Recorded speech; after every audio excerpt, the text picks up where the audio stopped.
What's up, guys, and welcome to the Chris and Tim podcast, episode number 25. And we got Chris here today. How you doing, Chris? I'm doing pretty well. How's it going? Not too shabby. Had a good week. Chilled out. Had the home run derby, NBA Finals going on. We should have some fun.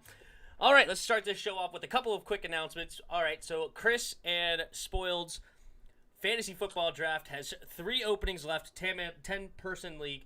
So join the Discord and join the fantasy league if you're interested, and message Chris or Jairus on the Discord or Spoiled to get into the fantasy league. Also, I got people lined up for the new segment when it's going to be during the season, where I'm going to bring in people from other teams that were playing in from that week, like other fans. So we could go in depth on like what's going on with their team and kind of get inside stories of what we should expect for that Sunday. So that should be fun. All right, so those are just a couple quick announcements. Did you have a good week, Chris? Yeah, it's been all right. All right, just chilling. Yeah. That's good. We got Devin in the chat. What's up? What's up, guys? We got Jason Tatum, Uriah, and Jared all here. Crazy Town banana pants about Sherman. Yeah, we're about to get into that. It's definitely crazy. And then we're also going to get into the new name discussion sooner rather than later. We're going to have a couple of quick topics before that, but we'll definitely dive into a lot of that stuff going on. You guys hear us, right? Oh, my gosh. It went off again? I don't know. Oh, wow. No. Okay, they hear you. No, okay, they did hear me. I'm sorry. This thing is... Okay. I was about to say, that would have been terrible. But no, there we go. Now I can see myself. Or at least my thing. All right. Well, we just talked about it. Let's talk about it. Richard Sherman arrested. Okay? And the headlines are saying, basically, it was for domestic violence and burglary. You have any quick thoughts on that before I go through this? Or do you want me to go through it first? Well, what I got to say about it? I don't know why burglary's on there. He has all the money he wants. I don't sense why he would want to go take something. And that's not like Sherman. 4.0 Stanford, Richard Sherman, really. But, I mean, hey, I don't know what's wrong with him. But that's all I got to say. Hopefully he gets help. If this all is all true, I guess. Well, so Richard Sherman's wife put out a tweet saying he didn't hurt anybody. That he didn't hurt his children, he didn't hurt her. And she also had a 911 call that I went through. We're not going to listen to it right now. But you can find it on Google, the 911 call, when Richard Sherman's wife called in what was going on. So what appears to happen, obviously a lot of more details are coming out. But what has appeared to happen is that Richard Sherman got very intoxicated. And I guess he got angry or emotional or something, and things went down. But domestic violence is a funny word, okay? And I've been in a domestic violence situation, and it's not with my wife, and it wasn't me. It was actually between me and my roommate in college. We got to drinking too much one night. We got into a scuffle. He punched me in the face, and he got charged for domestic violence. So domestic violence doesn't always mean that somebody got in a fight with their wife or beat a woman or beat their wife or anything like that. In this case, it appears to have been between him and his uncle, which is still not good, but obviously has a lot different feel than when you hear domestic violence, right? You think Ray Rice, or you think, I don't know, I'm sure there's other examples you can go down of different situations that were really, really bad. This does not appear to be that. It looks like he got into a fight with his, according to the 911 call where she called in, he got into a scuffle with his uncle. He ended up trying to drive away. And I don't even know exactly what the burglary charge is at all, because it seems like this was all at an in-law's house. So maybe he stole somebody's car to drive off. So, like, and when I say stole, he stole one of his family's car. I think they took his keys because they were drinking too much, so he must have taken somebody else's keys and tried to drive away. I don't know. But it doesn't seem like burglary makes much sense based on the 911 call. So there's a lot of kind of crazy theories and a lot of things going on, and I don't think it's going to come out as bad. I think it's going to be worse than the Aaron Donald situation, because I do think he's going to get in some sort of quote-unquote trouble, but I think it has the same kind of feel to me than the Aaron Donald situation. I don't think he goes to jail, and I don't think he should go to jail. Oh, he's not going to get in. He's definitely not going to go to jail. I don't think unless he gets.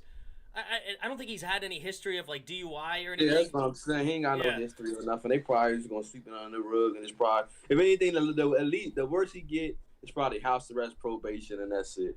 It ain't that serious. They're really not. Probably just a fine of some sort. But yeah, probably like a $100,000 fine.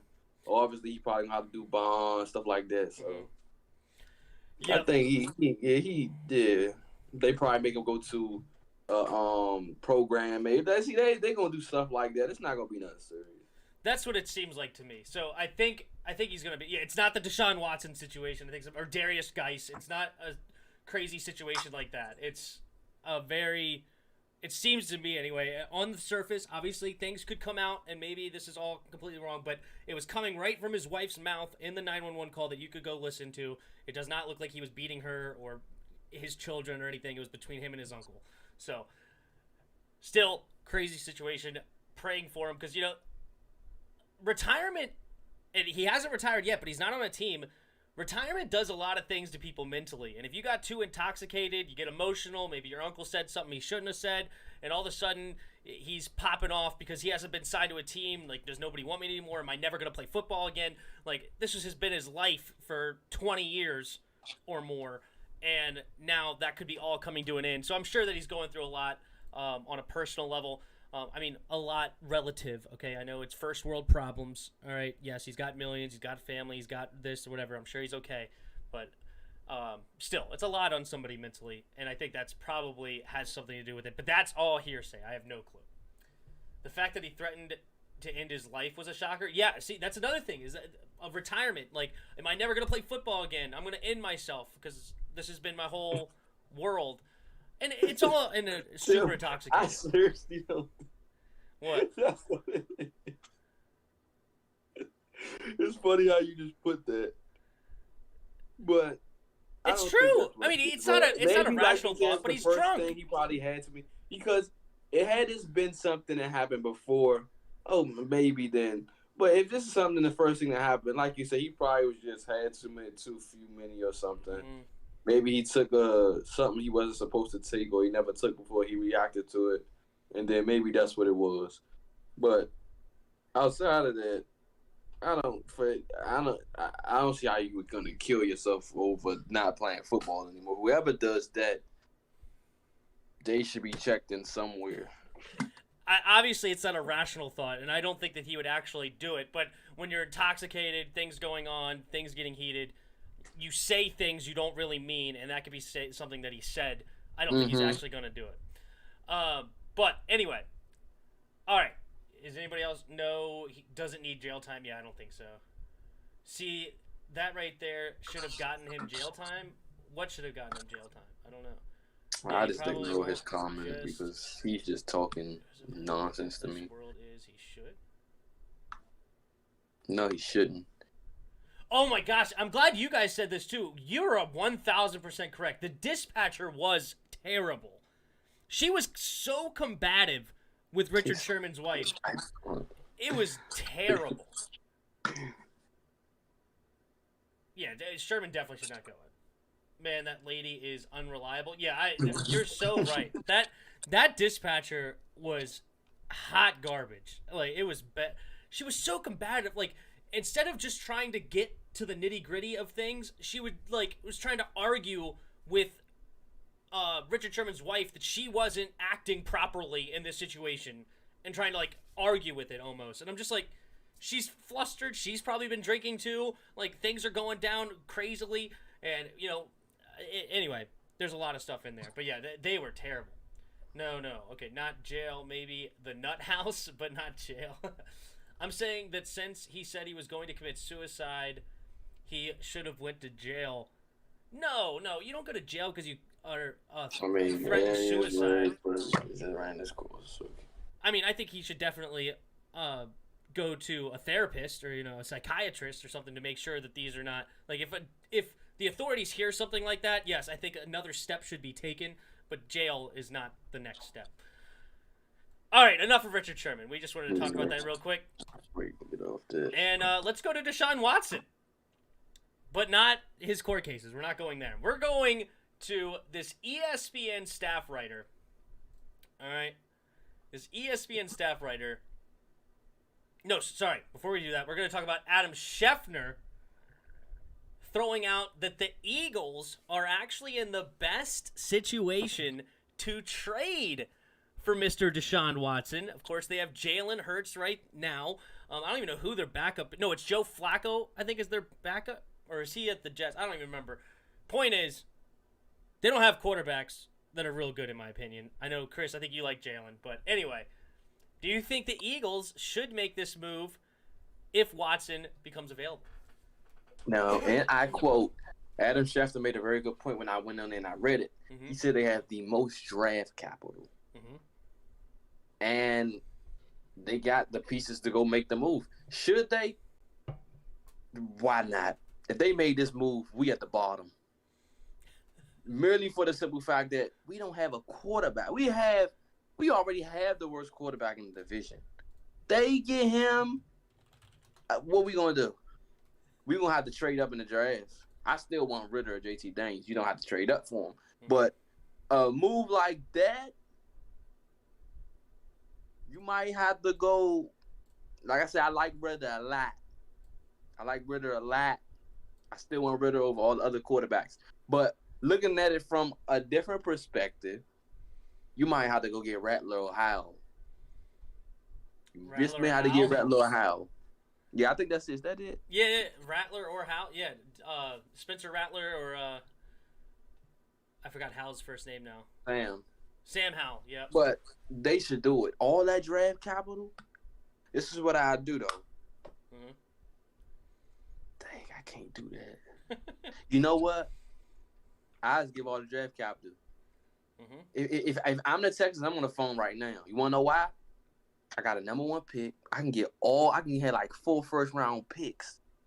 Get all that from the Eagles, and I can just give me Sam Howell. Maybe I can give me Thibodeau. Like, rebuild like how they did with J.J. Watt and Deshaun. Give me Thibodeau, and then let me go give me a receiver with that pick. Now I'm back to being what I was. Plus, I can add on a few future ones, maybe. I can get some of these futures. I would do it in a heartbeat. Yes, I would. If I'm the Eagles, I'd do it in a heartbeat. Why not? You got to pair him up with Devontae Smith. They got Miles Sanders.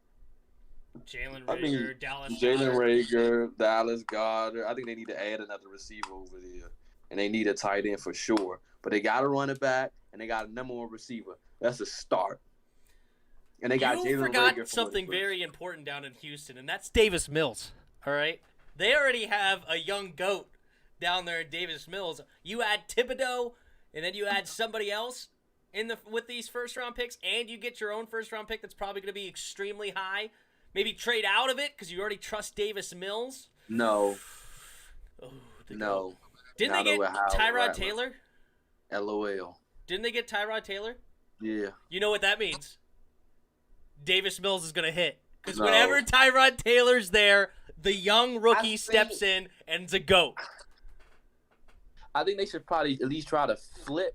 I don't think nobody would trade for Mills, especially with the upcoming draft.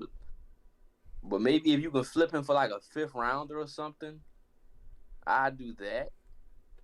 Or just have him as he'd be a good backup. I'd leave him as a backup and go draft my real quarterback. He'd be a solid backup. Solid. He could be the next Ryan Fitzpatrick. He's more than a backup. He's the next Tom Brady. LOL. But the Eagles should do it. I think the Eagles will do it. Because that automatically put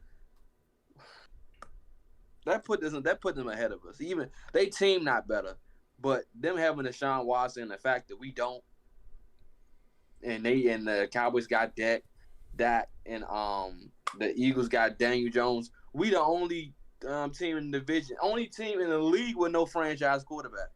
So, I mean, we gotta do something.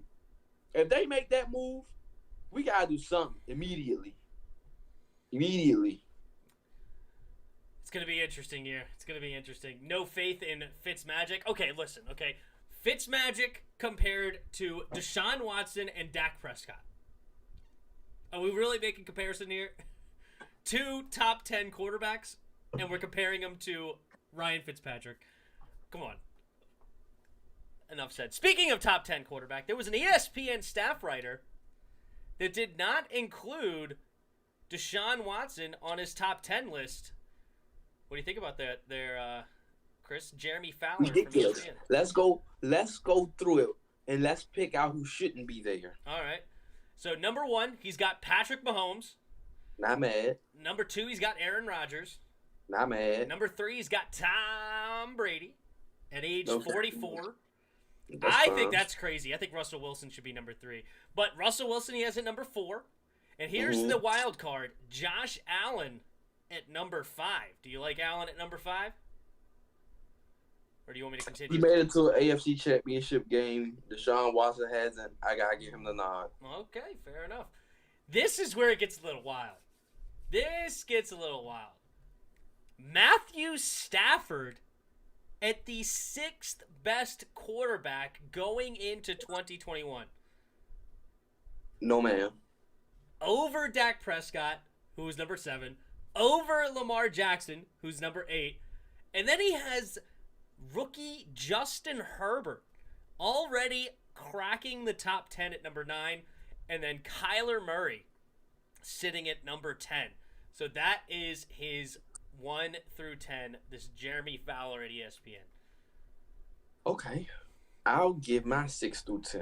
Okay. At 6, I will put Lamar Jackson at 6. I'd put Deshaun at 7. Okay. I'd put, give me, oh my gosh. I will have to take Shake and Bake At 8? at 8 Okay. because his playoff appearance. I definitely put Kyler Murray in there solely for talent. Mm-hmm. And then, Number 10. What do you got at 10? who am I not thinking about? I know it's somebody I'm not thinking about. I'm going to have to go with. I'll go with Herbert. Herbert at number 10, huh? You know what? But I can go Burrow. Joe Burrow. I think I go Herbert. The reason why I say no, because Derek Carr ain't no Justin Herbert. All right, let's be real here. Derek Carr ain't no Justin Herbert. Well, then, you know what? I got to throw Matthew Stafford in there because he's done. I got to throw Stafford at 10 because he's done more as far as passing yards and all that than Justin Herbert. So I think Justin Herbert and Joe Burrow will probably make it this year because they're just that talented. But for right now, I gotta throw Matthew Stafford. I got to. What are you guys talking about? Deshaun Watson's going to make Jalen Reagor and Devontae Smith look like ballers. Oh, that's a good point. You don't have to make them look like anything. So Les, we are streaming the Suns-Bucks game after this. We're going to go right into this after the show. Or right into that, I should say. I didn't compare. I just asked. Oh, okay. I just asked. You'll go. I gotcha. Stafford at 10. Yeah, I don't think I could put Stafford at number 10. I like Stafford, but I don't think I can put him in the top 10. He's going to be... So mine, all right. So first of all, Russell Wilson's going into the top 3. Tom Brady at number 4. I'll give Tom Brady 4. Deshaun Watson sitting at number 5 for me. Then I have Lamar Jackson at 6. I got Josh Allen at 7. I got, who do I want to put next at 8? 8. Let's go with. Got to think of who do I want at 8. 8's where it gets a little interesting. There's a lot of different directions you can go. Who do I put there? I gotta go through the teams real quick. So who was your 6 and 7? 6 and 7. 6 was Lamar. 7 was Josh Allen. Number 8. I'm going Dak Prescott. Then I'm going Kyler Murray at number 9. And then number 10. If you want to put Stafford there, I don't really care. Number 10, I think, is kind of like the throwaway. Yeah, You that's could what I'm put saying. multiple You can people put there. anybody. I mean, you could That's still why. even put Matt Ryan in that conversation. Ryan No, Tannehill. no. Oh no. Now, but Matthew, if you when you get to 10, you gotta just pick like, who has the most talent, and the Who most has the talent most is Matthew talent? Stafford. I don't know. Do I pick him As as far the as most arm talent? talent,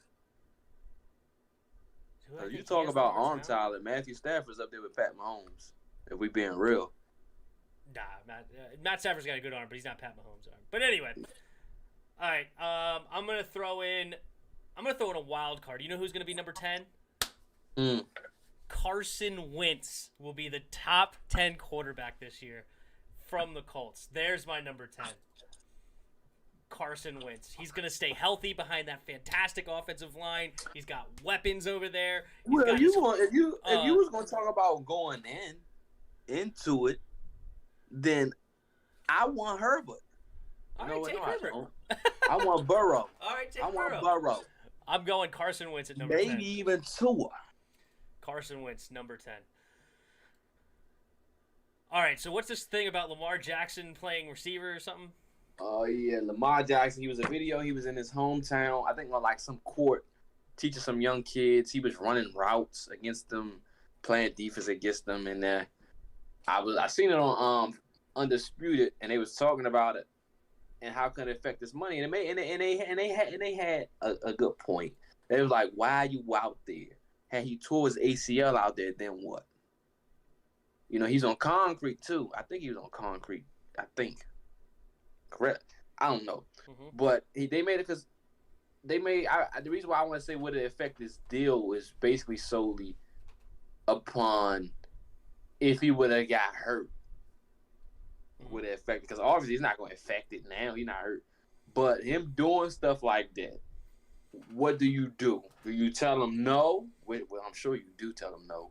But why are you doing that? You my franchise quarterback, and why are you risking it all like that?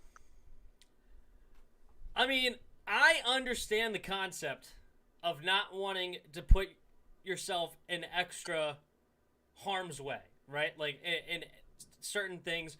And this came up with the Josh Norman back in the day where he went to the bullfighting and jumped over a bull, right? Like that stuff like that is kind of crazy when you're under contract. But the arguments then were, hey, I signed a contract to show up at this time this is what I'm supposed to do. This is my free time, and I'm going to show up for you on game day. That's what you pay me for. As long as I show up, what do you care? And you my franchise quarterback. That's why I care. So what, you're not going to pay him now if he's going to play wide receivers and stuff? If he's going to tear his ACL. Yeah, but if he hasn't yet. No, I'm not going to pay you. Well, if you tear your ACL, obviously it's going to... Actually, you might encourage this, because then it saves you money against the cap. You know what? Since you tore your ACL, we gonna shave off $100 million. We gonna shave off money. All right, that makes sense. I'll do that. We gonna shave off this. Since you want to do that, we gonna shave off 100. You know what I'm saying? We gonna shave off 100 and take it or leave it. And I can put this in a sense of that you can go back up to 200 if you win the MVP, and then you take us to the second round of the playoffs. Then we'll give you everything back. But until then, I'm going to shave off that 100 right now. That's hilarious. All right, let's go ahead and hop into these Washington football topics. All right? And the one that everybody's talking about all week long. Yeah. Washington football team announces new name coming in 2022. They haven't said what it's going to be, obviously, but they did eliminate 2 fan favorites. One of them is the obvious, but there was a lot of people in denial. Redskins is now off the table. Okay, it has been off the table, but they confirmed again that it's off the table because they had talked to a lot of the Native Americans and decided, you know what? Even though not all the Native Americans agreed, they decided to go with the group of Native Americans that said, nope, this is offensive. We don't want it. And then the other fan favorite, in the old heads, as I like to call them, is the Washington Warriors, has been eliminated specifically from Jason Wright. In his statement, the written statement, he specifically used Warriors and said they are not going to use it because they want to get away from all Native American imagery, and they are not going to go that way.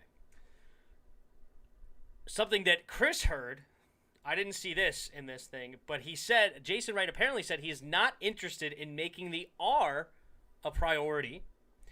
And then also I heard in the statement is that he's looking for something that can unify the fan base. Okay? I don't know what that means specifically, but do you have a prediction of what it's going to be in Red 2022? Wolves. You think it's going to be the Red Wolves? Unify the fan base. That's what the majority of the fan base wants anyway. How about this? Take a poll. That's your name. Red Wolves going to win by a landslide. You can book that. Mm-hmm. You want to unify us? Red Wolves. That makes the most sense. It makes too much sense.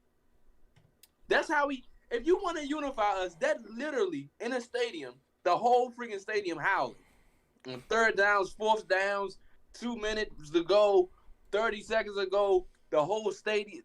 That's unifying it. We could be a new 12th man. Mm-hmm. That's unifying the stadium. That's unifying us. Chase Young, the leader of the pack, he gets the sack. Whatever. like, come on. That makes too much sense, man. Uh-huh. It makes too much sense. If you want to unify us, Red Wolves, we can be like the Little Wolves or whatever you want to call the fans. We can have our own name. Yep. Like, come on, bro. You can do too much. The fans can finally have a real name. The Wolf. I don't know what you want to call us. The Little Wolves, the Fan Wolves. You can give us something. You could just say the Wolf Pack. I mean, that would be Chase Young, and that would be the D-line. And Chase Young will be the leader of it. I don't know. You could say the fan base could be the Wolf Pack, but I don't know. It's interesting. I mean, you could go many different directions, though. Obviously, the stadium will be the Den. But I loved your howling on third down. And on night games, you have the full moon on the screen, or if it's out and about, and the wolves come out howling. Oh, it'd be enormous. It would be so much fun. Little, costumes or whatever. Yep. That'd be amazing. All the kids running around with little wolf tails. Oh my god. Little girls with wolf ears. They'll love it. That'd be tight. They'll love it. They would love it. I think the whole stadium howling would throw people off. Or you have like like on the speakers, you can do like a growl or something. Mm-hmm. Or like you just do a growl before the third down. Like that'll maybe put fear and strike fear in the other team's heart when seeing Chase Young and all of them and just sitting there maybe with their tongues out or something. Like, oh my, that makes too much sense. You can play Who Let the Dogs Out. Oh my goodness! There's so much stuff there, and as my wife would, I keep forgetting to say this, but my wife wants me to talk about how she could dress our dog up as a red wolf, or whatever. We have a black lab, you can paint her red or something. I don't know, or put some sort of red coat on her or shirt. But yeah, it would be a lot that you could do, and I agree. But I am staying on. The team is going to continue to be the Washington football team, and this is why. In 2022, they are announcing the name will be final. Okay? People think it's going to be a new name, but they never said it was going to be a new name. They are going to finalize the name in early 2022, which still leaves the door open for Washington football team. And the language in Jason Wright's statement, the written statement, was they have not decided what it's going to be. So they don't have like a name in pocket. The point is to say we are going to finalize our brand, the new brand, in 2022. And that is why I still say it is going to end up being the Washington football team, because the ones that want the Washington football team are the season ticket holders that pay the man, Dan Snyder, okay? And that is who matters the most. And I think Washington football team, and not in my mind, I'm talking about to Dan Snyder's mind. And any owner in the league, not just Dan Snyder, any owner, what matters to them is where it hits them in the wallet, in the back pocket, and the season ticket holders want the Washington football team. I disagree because they're making it too much of a big deal. If it was the Washington football team, you'd be better off just coming out and telling us that, rather than for us to wait for 2022. That makes absolutely no sense. They get the whole fan base riled up. You want to unify us? That will not unify us. That will break us completely apart. If you make us wait to 2022 just to tell us we have the same name, that's gonna break. I'm not coming. If I'm a fan, no, we're not coming to that crap. You get us all riled up just to tell me that the name, is Washington Football Team. That makes no sense. That won't unify the fan base. Look, your reaction is precisely why I know I'm right. They're going to piss everybody off. It's going to be so funny to watch the internet explode with just those comments. And I'm just going to be like, I said this 6 months ago. I said this was going to happen. We'll see how much money it's going to happen. Anyway, here, Brandon Sheriff is expected not to resign. That is the next topic. Great segue into use our DMX song, Where My Dog's At. Yeah, there's so much stuff that you could do. What name do you think it will be if it's nothing related to wed rules? I just said that, but yep. What up, Natty? But let me ask you this, Tim. Why didn't they take the Redskins logo off the bubble practice field? My theory is that they don't just want to redo the expensive field now just to do it again later. So you're thinking, okay, so they don't. All right, I see where you're going with this. So they kept the old logos on the practice field because they didn't want to make it Washington Football Team to then just change it again later. I understand that. And I'm not saying they have made a decision today. Okay, I'm not saying that they have made the decision to stay Washington Football Team right now. Okay, not saying that. As I said, they have not decided what it's going to be. All right, Jason Wright's language. Jason Wright's language was very, very.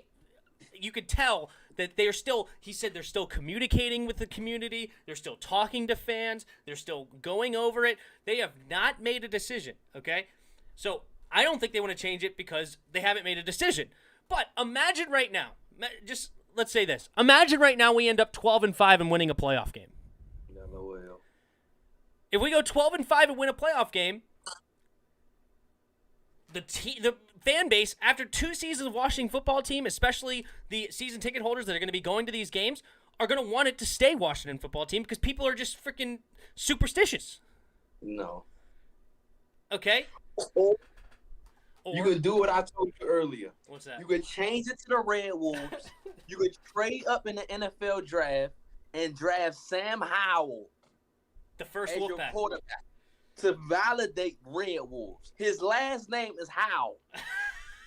You get a quarterback, a franchise top quarterback named Sam Howell, to go along with Red Wolves.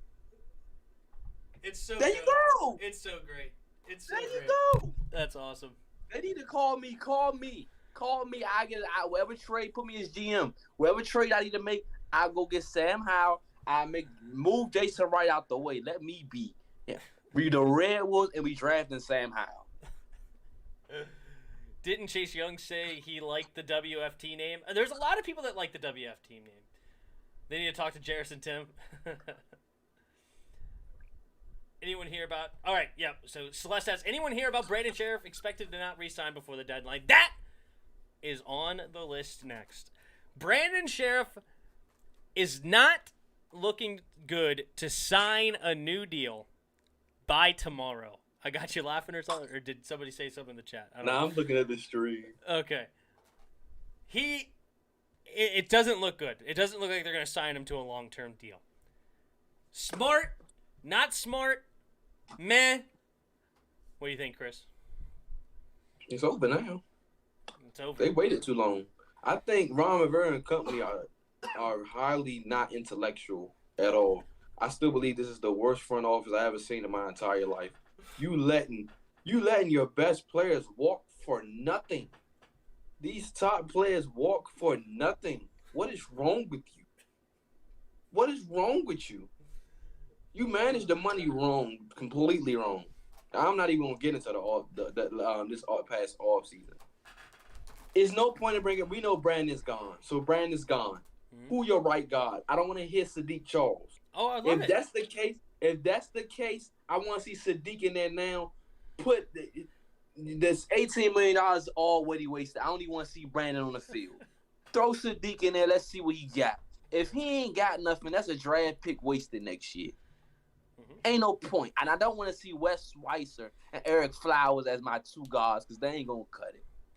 That's not. You let an all-pro, maybe even a Hall of Fame guard. He probably going to make it to the Hall of Fame. One more all-pro, another Pro Bowl, he going to the Hall of Fame. You let Trent Williams walk, Hall of Famer. You let Trent. You could have been got something great for Trent Williams, but you didn't do it. Trent Williams is not a Hall of Famer. Who? Trent Williams is not a Hall of Famer. Are you crazy? It's not even close. Trent Williams is definitely a Hall of Famer. Trent Williams has the talent to be a Hall of Famer, but he hasn't had the career. Trent Williams is a Hall of Famer. No way. He's a Hall. There's no if. He's never even won one playoff game. How much you want to bet he make it to the playoffs? I mean, to the Hall of Fame. I don't bet, but I am not. Exactly. I am not. And he's not making the Hall of Fame. A Hall of Fame. No, he's a Hall of Famer. Brandon Sheriff is not a Hall of Famer. No way. His resume and his accolades speaks Hall of Fame. That's what they go by. Joe Jacoby should be in the Hall of Fame before this guy. Fame. And Joe Jacoby's not. Jacoby He's a part of the Hogs. He's our left tackle for the Hogs. I don't know. The world knows Trent Williams, and everybody knows he's going to the Hall of Fame. He has the resume. Joe Jacoby has 3 Super Bowl championship rings on the best offensive line of all time. Congratulations. Trent Williams was the only great offensive lineman we had until Brandon came and making Pro Bowls. So, therefore, that puts him in Hall of Fame. No, it does not. You have to have a career to do it. If you look at Trent Williams' accolades, it's Hall of Fame status. Period.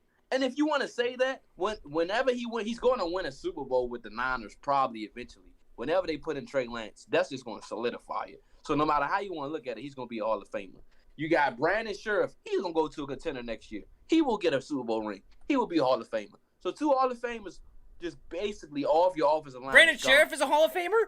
Now who I'm looking at. No shot Brandon Sheriff is a Hall of Famer. A Pro Bowl and another All-Pro in the Super Bowl gets it done for him. No. Sorry. It does. Not a Hall of Famer. Not only that, who I'm looking at, I like Samuel Cosme. I'm looking at Samuel Cosme, Eric Flowers, Chase Roulier, and Sadiq Charles. Go. Oh no. The only one that's a problem there is the one you like, Sam Cosme. No, Sam Cosme is going to pan out. I hope so. Sadiq Charles is horrible from what I've seen from him. At the end of the day, at guard, this is what it's going to be. Okay. He's gone. I think they should. You already paid Brandon. I don't even think Brandon should play, to be honest with you, because next year is probably gonna be a wasted year because your O line is gonna be trash. Brandon's gone.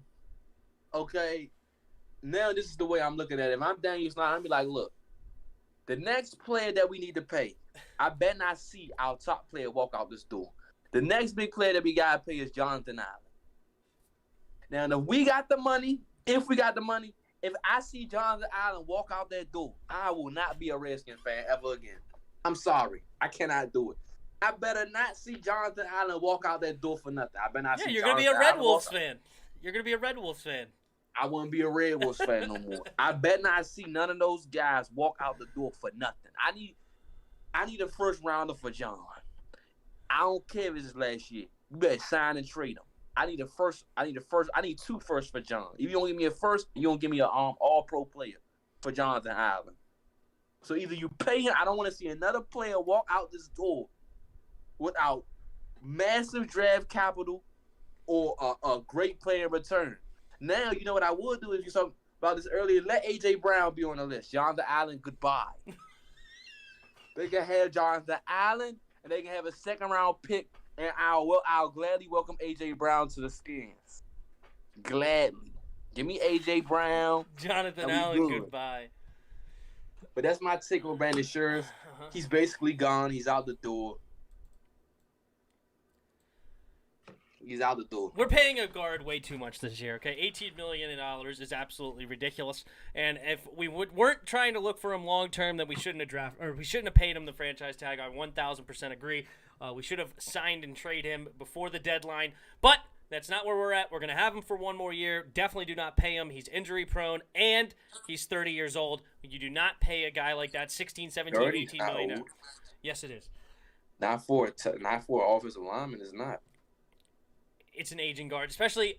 Andrew Wentworth is like 40-something. Okay. I think. Good for him. I'm glad. He's still a top tackle. So that's not old for an offensive lineman. It is old. That's but young. He's 29, actually. He's not 30. Well, he'll be 30 by the time next year when we have to pay him.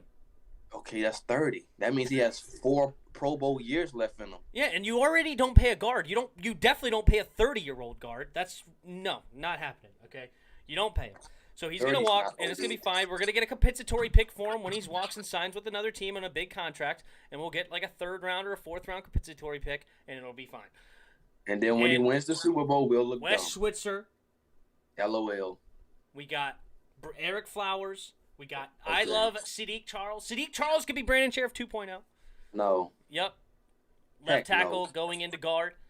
And then we have draft capital next year that we can go draft a guard if need be, or we could sign one in the 3rd round? We already know 1st round is a quarterback, so you might as well watch that. I like it. But we going to trade up somehow and get Evan Neal? He will if he wins a Super Bowl. Are you talking about Sheriff Noddy? Not Sheriff. If you're talking about Williams if he wins a Super Bowl, I have more leeway. But today, he is not a Hall of Famer. Sheriff can go to the Steelers. They have the most cap next year. We'll have fun in the Steelers. I don't care.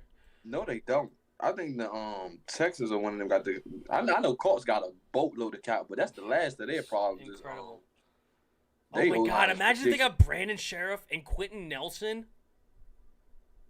Best guard duo in the league. That'd be nasty. Bob Esther, the question is, what will Jarris do if we don't draft a QB next year? Bro, I'm going on a rant, bro. He is going off.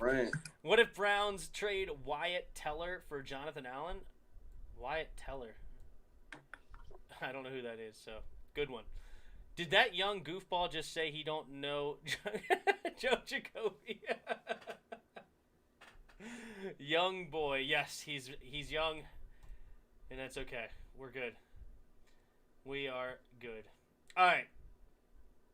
I think we had enough conversation about Brandon Sheriff. We're about to go into another topic that I think Jarris is going to have some hot takes on, and that is Chase Young looking to be in the top 100 players. And right now we don't know what's going to be. August 15th is apparently when they're going to debut this NFL Top 100 from last year, according to the players. And Chris, I ask you, where shall he land in the top 100 players? Nowhere near it. Nowhere near it. I got you, JK. If Chase Young on there, Cam better be on there, and Terry better be on there. I better see 3 of them on there. If he made it with 7 sacks, I better see Montez on there, because Montez got 9? So I better see Terry. I better see Montez, and I better see Cam, because they all had better years than him. I better see it. And if I don't, Chase Young don't deserve to make it. And it's that simple. That's how I feel about it. He 100%. I was not impressed with him. I don't know if y'all were, but I wasn't at all whatsoever. He had one bad game. Here or there. He had a game here or there. It's not one bad game. He had multiple bad games last year. He turned it up towards the end of the season. I give you that. But looking at his stats and looking how he played, he wasn't even the best defensive player last year on our defense. He is a rookie demanding a double team and sometimes triple team. That's his business. Double team and triple team, and you had a defensive coordinator that had soft corners that needed to play his corners so far back that every quarterback was throwing it at 2 to 2.5 seconds, where no D-end had time to get to the quarterback. He wasn't our best defensive player last year. He 1,000% was our best defensive player last year. At what? 1,000%. When and where did he dominate? Give me one play. Okay, if you want to say the fumble in which somebody else created. Cam Curl had a 3rd interception because of Chase Young against Carolina. Cam Curl only got that interception because of Chase Young. He tipped Teddy Bridgewater's arm to get it tipped up in the air so Cam Curl could get the interception. He had multiple fumbles, and he had a fumble touchdown in the Niners game that we had 2 defensive touchdowns that game. The other one was Cam Curl. But without that touchdown, we don't win that game because our offense was hot garbage. Because we had to bring in, what's his face? Dwayne Haskins. We don't win the game. True. Okay, then. So my point is, if he makes it, Cam should make it. No, Cam should not make it yet. Cam's a great young player, but he's not. Make it. Yeah, it's that simple. He had 2. What happened to the Chris that I knew that doesn't only look at numbers? What happened to the Chris that only doesn't look at numbers? The 2, I just did you just disregard everything I just said? I said along with what I seen on the field. If you didn't see a superstar, you need to open your eyes. I did not see a dominant. So I can say, yeah. I didn't see that. When I seen Cam, double and triple team. He got that fourth and goal against Pittsburgh, where we needed to get the stop to make the comeback. He's the one that got in there and stopped the running back from getting into the end zone. Who did the one before? Who forced the fourth? I don't even know who's forced the fourth. Cam did. Chase Young did the fourth, the most important. So my point is this: if you, it's no way in the world somebody can tell me that he had a better rookie year than Cam. If you want to say it's equal, I'm fine with that. But he did not have a better year than Cam at all. Cam had 5 quarterback hits. 2 of his sacks was very pivotal in the game, which changed the game. One of them was against the Giants that gave us the football back, which caused them to force a punt. That sack came from Cam Curl. I believe the other sack. And I bet on that same play, Chase Young was double teamed. No, here we go. Chase Young was double teamed. Let's see what he is next year. My point is, what I need to see from Chase Young, I need to see that turning point in the game where you need that guy like the Aaron Donalds, the Khalil Max to go make that play. I need to see that. Last time I seen him try to make that play was against the Lions and caused the 15-yard penalty, and we lost the game. That was a bad play. That's what I see. That was a bad play. Until I see that, then y'all can talk to me about the Niners game, picking up a football and running it in for the end zone. That's not a classic play in a must-win game to make the playoffs. Bro, okay, I can say the same for Cam. Cam Curl had a great day. That's great. Real, they both dominated that game. Both of them. Cam Curl had a great game. That's fine. And Cam Curl had a great year. So the only thing I'm saying is, if Chase makes it, Cam should too. Because there's plenty of times where Cam. I know you love Cam Curl. I love Cam Curl too. But if there's no comparison between him and Chase Young. There's literally none. 0.0. Okay, Chase Young is clearly the best player on this defense. He is phenomenal. He's incredible. And he's only going to get better. He was only a rookie and had 7 sacks. You looked it up earlier. How many did J.J. Watt have his rookie year? Cam is only a rookie. Played in less games, and look at his stats. He played in all 16. Y'all beloved Chase Young played all the games. Cam Curl played every game. He didn't start. That's fine. He played every single game. That's my point. He started, and look at his numbers. He was in the 3 rotation. interceptions, 2 sacks, 4 tackles for losses, 5 quarterback hits, 88 tackles, 63 solo. What did Chase do? 7 sacks, okay. 55. What do you think he had? 55 tackles, okay. That's fine. Jarris 100% loves Cam. That's fine. Chris holds no punches. He had a big impact on games. Yeah, it's. And don't even get me started with the Tampa game. Donovan, what's his name, had a great day. Donovan, what was his name again? Donovan Smith. Yes. Donovan Smith from the left tackle from Tampa Bay is fantastic. And he had great days against other players throughout the year as well. But okay, I guess I can say that play against Burrow was special. I'll give him that one. There's another great play. Thank you. I can point to that play. That's another great play. But who recovered the fumble? That's another great play. There's a 1-2 punch. That's my point. That's all I'm trying to make. I love Cam. But anyway, should any other Washington football team player make the top 100 list? I think the only one that has a real shot of making the top 100 right now is Brandon Sheriff. And that's not because I don't think Terry should be in the top 100. I do think Terry should be in the top 100. but I don't know if he gets league recognition like some other players. But I would definitely. I think he deserves to be in the top 100.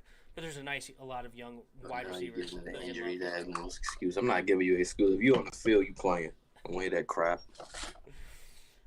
All right, something went down in the Discord today, and somebody posted a William Jackson video. Apparently, he was the one where Le'Veon Bell was up at the sideline, and then a guy pulled up and didn't tackle him, and then he ended up going up the sideline and scoring a touchdown. That guy that pulled up was William Jackson, and then Dark Side, I believe it was, had some interesting words that he thinks that William Jackson is going to be overrated. What do you think, Chris? Listen, I've been telling y'all this for a while. All I said was this. All I said. He was playing with a top 3 safety tandem in the league. Mm-hmm. That's all I said. That's all. I ain't say nothing else. Am I gonna call him overrated? No, because you look what you playing behind now. Mm-hmm. So he's gonna be way better than what he was. And you got, to me, who emerges a top 5 safety in the league, and Cameron Curl back there with him. Mm-hmm. I don't want to hear Landon Collins or Bobby McCain's name in this stream. Please, no. But, no, he's not overrated. He's underrated. And when you play behind a defense like that, he gonna ball out. And all you tell him to do is go take away his number 1 receiver. Who he got? He got Golladay, he got CeeDee Lamb, he got Devontae. I think he do a pretty good job on those 3. And maybe Sterling Shepard here or there. Now I don't even know how much him. He gonna be a number 1 receiver. He gonna shut every receiver on his side gonna be shut down on our team that we gotta play against. So I'm not even worried about that. Is he overrated? No. I agree. I don't think he's overrated. I put him in my top 5 players on this Washington football team right now. I think he's fantastic. And I think he is going to have even a better year just for what Chris said. Because of our front 7, I think he's going to be absolutely nasty. And it should be a fun one. Terry McLaurin, loving the new weapons around him right now, says things should open up for him. Do we agree with his assessment? Do we think the weapons around him should give him enough space to actually have a great year? He going to put up, I'm going up, I don't care, 1,700 yards. Oof. I'm going 1,700 yards, 10 touchdowns for Chase. I said Chase. For Terry McLaurin. 1,700 plus yards. 120 catches for my boy Scary Terry with 10 tubs. Take it or leave it. I don't think he'll have 1,700, but I can see 1,400 with Ryan Fitzpatrick force-feeding him the ball. And I do agree that the weapons around him are definitely much better than last year. It's really not even a competition. Curtis Samuel was leagues above anybody else that we had other than Terry last year. Of course, we have now De'Ami Brown coming in as a rookie. We'll still have Cam Sims. We'll get Calvin Harmon back. Gilbo. Yep. And then we'll see who the 6th receiver is. And I don't think it'll really matter because our wide receiver core is definitely better than it was a year ago. Of course, we'll still have Logan. We'll see what we can get out of our second tight end, but we didn't have anything last year at tight end number 2. So if we get anything out of John Bates, Sammis Reyes, or Ricky Seals-Jones, any one of those guys, if they just show us something like 500 yards, that will be a big help. And yeah, I think that, and of course Gibson coming back, J.D. McKissick coming back. I mean, it's going to be fun. You can't double team Terry. And when you got 2 receiving backs out the backfield, one of them that can go get you 1,000 yards receiving if he wanted to, if given the opportunity, those linebackers are screwed. That means really you can't push back because I just run the ball with Gibson, and when his explosive and power, he's just gonna fly. So now I think you got to bring your safeties in the box. So now everybody can get vertical. So that's why I say Terry. I think it's gonna be like a couple things where like they probably send Curtis deep, and they have Terry like going like a deep in route and just shred the middle. I feel like it's gonna be a lot of those for each other. But Terry gonna eat. Terry gonna eat. I love it. Who our first game? Chargers. Good luck with LOL. That's 100 yards receiving already. Who will win Defensive Rookie of the Year? This year? Jamin Davis. Ooh, Jamin Davis would be a great one. I like that. Who will win Rookie of the Year this year? It's either him or Parsons. Micah Parsons could definitely be up there. It could be one of the edge rushers if they have a good year. Ooh. Nobody was drafted super high, but I mean, there's could have been. I would have to look at. I can't remember all of them, but like Kwity Paye, Ojulari. I don't remember where these guys went. Yeah, so there's a couple of different guys that could have interesting years. Jamin Davis got the best shot. But this year was all about the cornerback. Do you think a corner actually has a chance of winning Rookie of the Year? You got Patrick Surtain. You got what's his name? Of course, Caleb Farley. Who was the kid from Northwestern? J.C. Horn. J.C. Horn's from South Carolina. Greg Newsome is the kid from he has a shot too. Northwestern. But he's the third. He's gonna be third. Either him or Greedy. But I think Jamin Davis got the best shot. Jamin Davis definitely has a great shot for sure. Micah, Zayvon Collins. No. He's got a decent couple of guys in front of him with Chandler Jones and J.J. Watt. I mean, of course, if they don't stay healthy, they don't stay healthy. I wouldn't call him a front runner or anything, but I wouldn't say that he's completely out of the question, depending on how they use him. But Jamin Davis should definitely be high on the list. The second highest linebacker taken in this draft. He's got a fantastic front four ahead of him. He's in one of the best situations. So Jamin Davis actually has a legit chance. I think J.C. Horn might win it.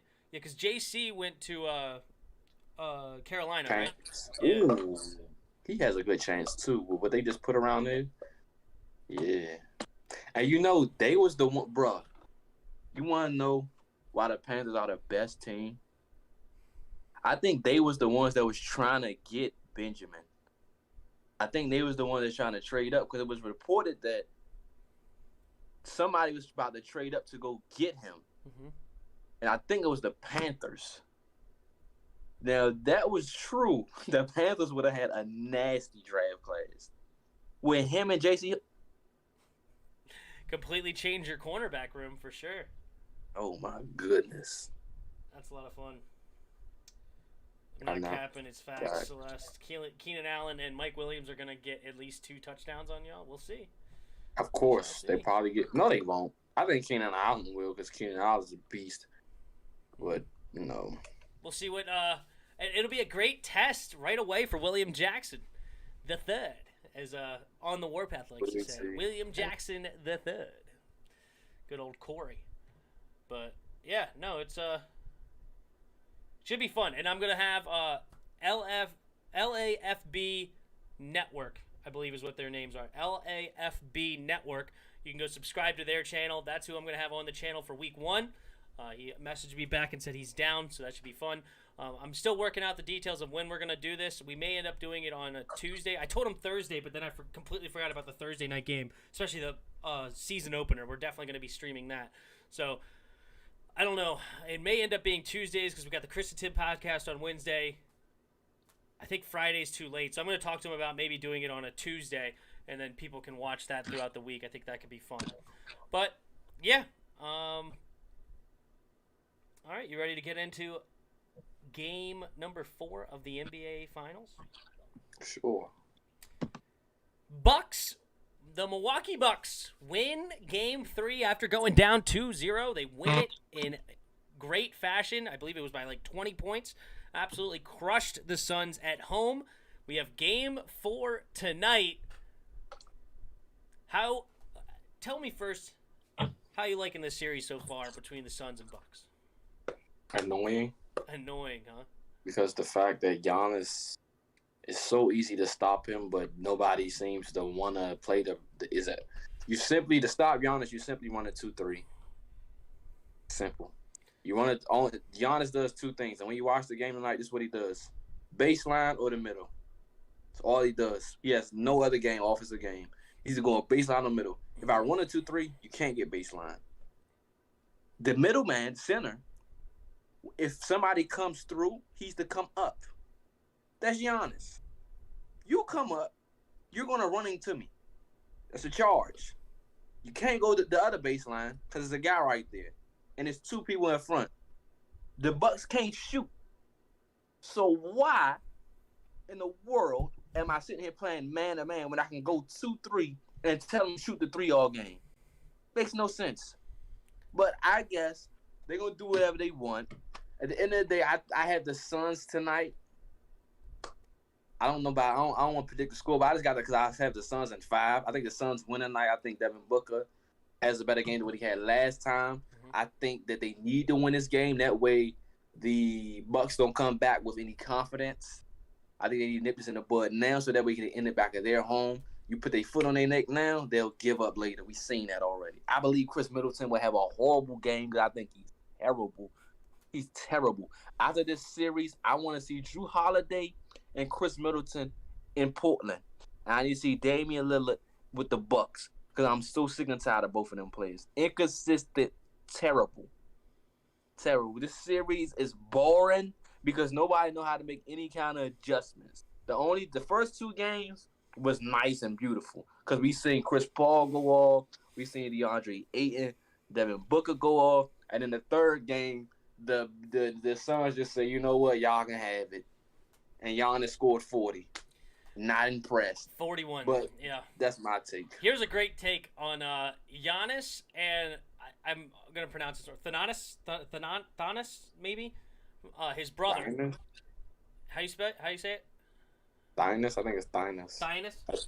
Thanasis. That's what they call him. Thanasis and Giannis become the highest scoring brother duo in finals history.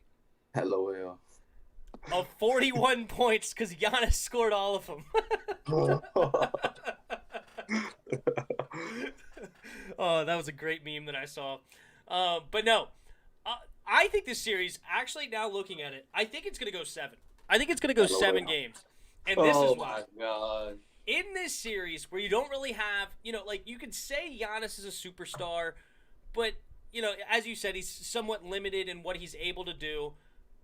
You don't really have that great superstar that we've had for so many years, right? Especially the scorer, right? We don't have Steph Curry. We don't have LeBron. We don't have KD. We don't have Kawhi Leonard. We don't have one of those guys that can do it all in the finals this year, right? Like CP3, he's been shooting absolutely incredible from 3 in this series so far, but he's not really a true three-point shooter. He's more of a facilitator, can get inside to the mid-range game. Devin Booker can score from everywhere, but he's so young, it's hard to say that he's on that level yet. I think he's a great scorer, one of the better scorers in the league right now, but he's so young. I think... Him being young don't mean nothing. He is on that level. It means a whole lot, because in this finals, and you're seeing it actually, because he hasn't had a great finals right now, there's so many nerves at that young age, and you're in the NBA finals. It's no joke. And we're seeing it. And what I'm bringing all this back to say is the home court is going to be so key throughout the series. We've already seen it. Suns win 2 in a row. Then they come back to Milwaukee, and the Milwaukee Bucks absolutely handled business. And I think the Bucks are going to win Game 4. And I think actually the home team is going to win in every single game this series. It's because the role players come out so much more effective when you're at home. And the role players are going to be very, very critical in this series. If you get Pat Connaughton being able to shoot the 3, as you said, they can't really shoot, but at home, he's going to shoot a lot better than he is on the road. Brook Lopez can be a very big difference maker right now for the Bucks. Even like Jrue Holiday didn't have great games over in the Suns. He had a good game last night or the other night. So I think that more of the role players are going to show up again tonight because they're at home. I think it's going to go 7 games, Suns in 7. Now, I did say originally Suns in 6, but I am changing my opinion now. I think it's going to go 7 because the home team is going to have such a big advantage, and it's going to be a big difference maker. And Suns now in 7. I have the Bucks winning tonight, and probably in decisive fashion again, around 15-point game. I think it's going to be unfortunate, but I think it's going to be a blowout game again. And they are a solid defensive team. And Giannis, I know you like to talk about he's limited, but he's a freaking beast. And not to me. I got Bucks winning it. Hey. I have weapons now. Roger Smith, Bro, what's up, Roger Smith? The Browns You, have the right you, offense. you're just the unrealistic fan. You're Who's a fan that makes no sense. Who's that? Yuki. Oh, Yuki. You're not even the best. You're the third best team in your division. Don't you ever say you better than the Browns. It's not even close. You're not even close to the Browns. Your quarterback is Jimmy Garoppolo. Two of your best players can't even stay healthy, and one of them coming off an ACL. And your secondary is pitiful. Please, you're nowhere near the Browns. Browns are a fantastic roster right now. Over here talking about you better than the Browns. Maybe you're trolling, I guess, because maybe that's what it is. Because you're not – I don't think no team is better than the Browns, personally. Jarius, we're better than the Rams, Seahawks, We're going to talk about this right now. Go ahead. You're not better than the Rams. No. Number one. No. You're better than the Seahawks. I'll give you credit for that because they have nothing. You're better than the Seahawks. I even put the Cardinals over you. A healthy Cardinals team because they have a better offense than you and a better quarterback than you and more better weapons than you. I put Cardinals at the bottom. I put the Cardinals at the bottom. Then I put Seahawks at number 2 because they have Russell Wilson. Russell Wilson's the difference maker, okay? No. Russell Wilson is a top 3 quarterback in this league, and every single year they have him, they win 10-plus games, and they're going to win 10-plus games again. I don't care about his offensive line. I don't care about the defense because Russell Wilson can put up enough numbers to win games, and he's going to do it again. Didn't they lose to the Cardinals that you have at the bottom, who's gotten significantly better? The Cardinals probably had the best offense in this division. They definitely had the best receiver, the best weapon. It was a fantastic game. That Cardinals game, I think it was a Thursday night game. It was fantastic. They had the third best quarterback in the division. Who's that? Kyler Murray. Matter of fact, they probably got a second best quarterback because he's better than Matthew Stafford. Yeah, I think he is better than Matthew Stafford. And let's go to the defensive side. It's not even close if they stay healthy. Between Rams and between the Seahawks and Cardinals. Oh yeah, but Kyler Murray is not on Russell Wilson's level yet. I think he has talent to be there. He doesn't have to be. He has a better team. He's good enough. No. Okay. That makes no sense, Tim. You bunking our argument. You think that if we have Derek Carr, we're Super Bowl contenders. So you mean to tell me a team like the Cardinals, if they stay healthy with a better defense, better weapons, and a potential top 5 quarterback emerging, who was an MVP favorite in the middle of the year before he got hurt? You mean to tell me that team is not the second best team in the division versus a team who has no O-line, no defense to speak of, and pretty much, I gotta acknowledge Tyler Lockett, and they got only 2 weapons of offense to that team? Really?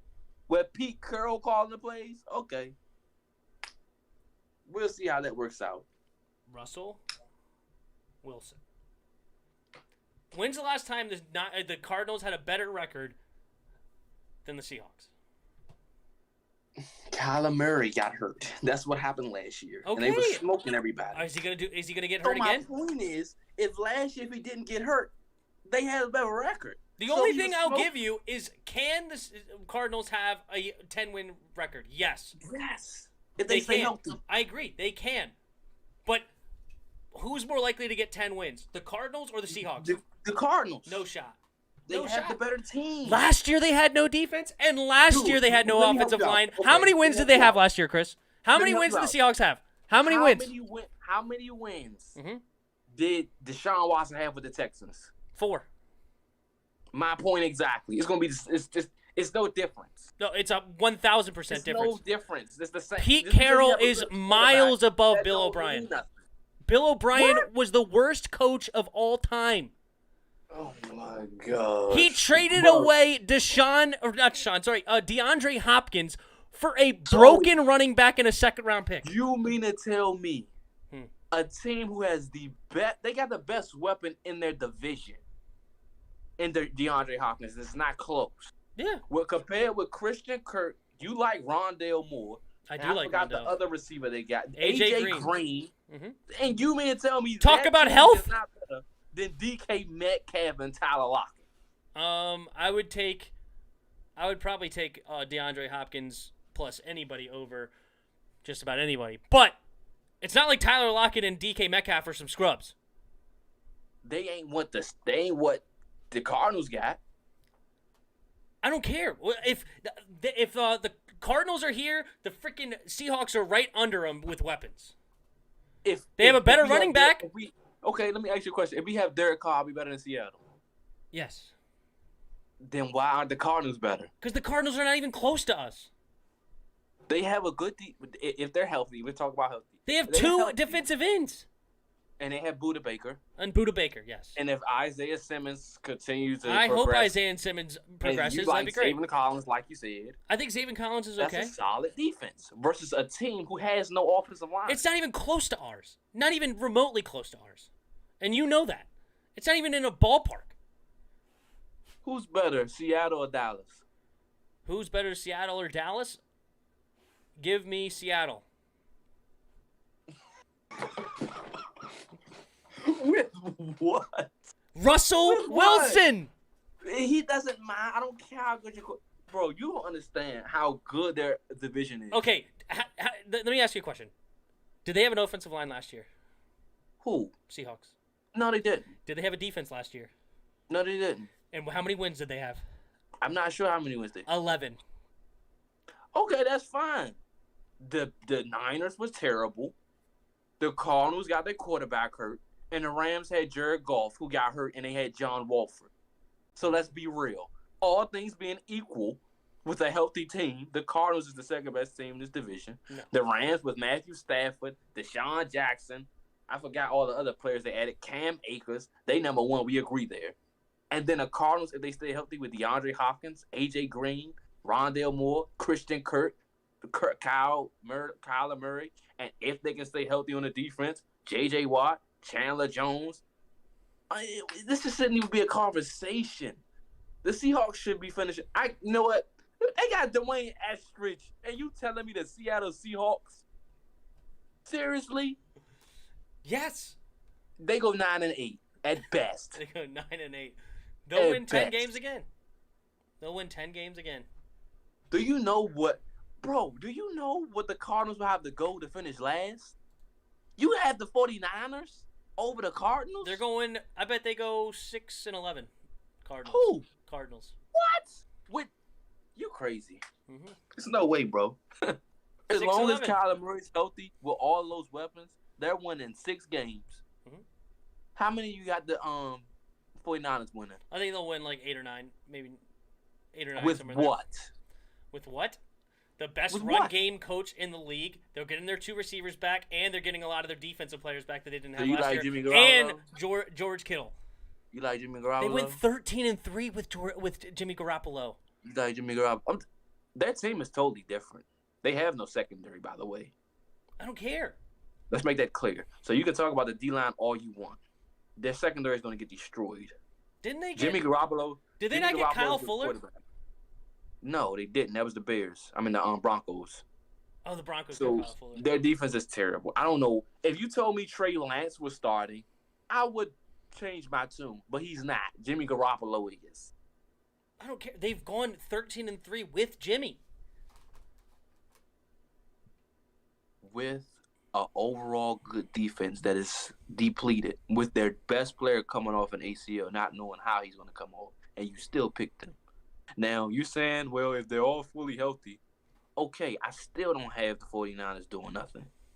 I don't have Because the they're Cardinals not better doing than the Cardinals. At where? If you want to say on defense, fine. Look at the offensive side. Are we just going to neglect that? They still have a better quarterback. So, okay, I don't get you. So you say that the 49ers are above the Cardinals, but they have Jimmy Garoppolo. Mm-hmm. But Seattle are above the Cardinals, and they have Russell Wilson. Mm-hmm. So Kyler Murray is light years better. Then he's going to be way better than Trey Lance. Let's just be real. He's been in the league a while. We've seen what he is. But he's not going to be Russell Wilson. He's better than Jimmy Garoppolo. But I'm saying now you have him. Now I'm arguing why you have him fourth when he's better than Jimmy G. I have Kyler Murray at what, number 8 or number 9? Where did I put it? I don't even remember. 8 or 9. Russell Wilson's top 3. Okay, and he's shown consistently that even with no team around him, he gets 11 wins, 10, 11, 12 wins. But now I'm arguing why are they fourth? If Cardinals? They have the better quarterback and the better offense. Because I think that the Niners have a better team. All-around team. Where? If we go on offense, they got a better offense already. They have a better receiver. we're talking about they have a better offense, clearly, and they have a better weapons. offensive line in San Francisco. They have a better run game in San Francisco because Raheem Mostert's better than anybody they have over there. James Conner or Kenyon Drake still there? They're better there. They run game trash. They have a young Deebo Samuels. They have a young Brandon Ayuk coming off injury. We'll see what they can do this year. And who did they draft this year? Didn't they draft another guy that we like? No, their receiver's not good. Hold on. Never mind. I don't even know who their third receiver is going to be. And they have George Kittle, the second best tight end in the league, arguably the first. All things being equal, they don't have A.J. Green. They don't have DeAndre Hopkins. A.J. Green is washed. When's the last time A.J. Green did anything? All things being equal. Do you not hear what I'm saying? What? All things being equal. First of all, A.J. didn't really have crap over there with for the last couple of years. Let's be real. Now that he got D-Hop over there with him. Dude, he's had Tyler Boyd and the other kid. What was the Higgins guy? Tyler Boyd's legit. Put both he's of them not. together. He's not DeAndre Hopkins, but he's still legit. Oh, my point. He still demands a double team. My point. Tyler Boyd is a beast. Tyler Boyd demands a double team. Yes. If I ever see a defensive coordinator double team with Tyler Boyd, they fired. Dude, there's no way in the world. What's his stats? He's not that good. Tyler Boyd. He's going to Christian Kirk, Rondale Moore. Okay, if I'm the Cardinals, I'm going 5 wide the whole game. You not stop me from scoring. You can't. They have too much. Too much. You telling me? Who's throwing? Who's been throwing? I got you this year. I got you this year. What? I got you this year. I just know I got you. Got me with Seahawks finished 3rd. That's my prediction. Seahawks finish 3rd. Niners finish 4th. Seahawks finish 2. Niners finish 3rd. Cardinals finish 4th. Rams remember that 1st. he has the Cardinals finishing 4th. Last. Remember that, y'all. Remember this. Last. Remember this. And this is all things being equal. This is what we going off of. All things being equal. Everybody healthy. That is the prediction. I don't want to hear, oh. I don't want to hear nothing. We both got, if people get injured, all bets are off. They're going to get injured. You know the Cardinals are going to be injured. You know it. And they're going to end up in last place, like I said. Okay. So let's do that. So you know the 49ers going to be injured. Debo going to be injured. George Kittle's going to be injured. Nick Bosa's probably going to be injured. He's not going to play the full year because the ACL, we know how that is, the swelling. So if you really want to do that, the Cardinals are still a better team. Are they not? ACL is a way different injury nowadays. You can come back from ACL. Okay. You can come back. But they're going to be injured. History shows, does it not? What were they the year before? Okay, then. What was they the year before? Okay, then. Okay, that's what I'm saying. What were the Niners the year before? Healthy and in the Super Bowl. I don't know what the year was the year before. They were 13-3 in the Super Bowl. I don't know. And they lost all those players, too. They still have Bosa. Who else is still on that defensive line? I know they lost Butker. They lost Sherman, who made the Pro Bowl that year, by the way. Cool. I don't care. They'll be fine. They have no secondary. None. They lost their good pieces. Who they got in the middle? Fred Warner. Well, who else? Who's their other linebacker, please? The other linebacker is Greenlaw. Oh, come on.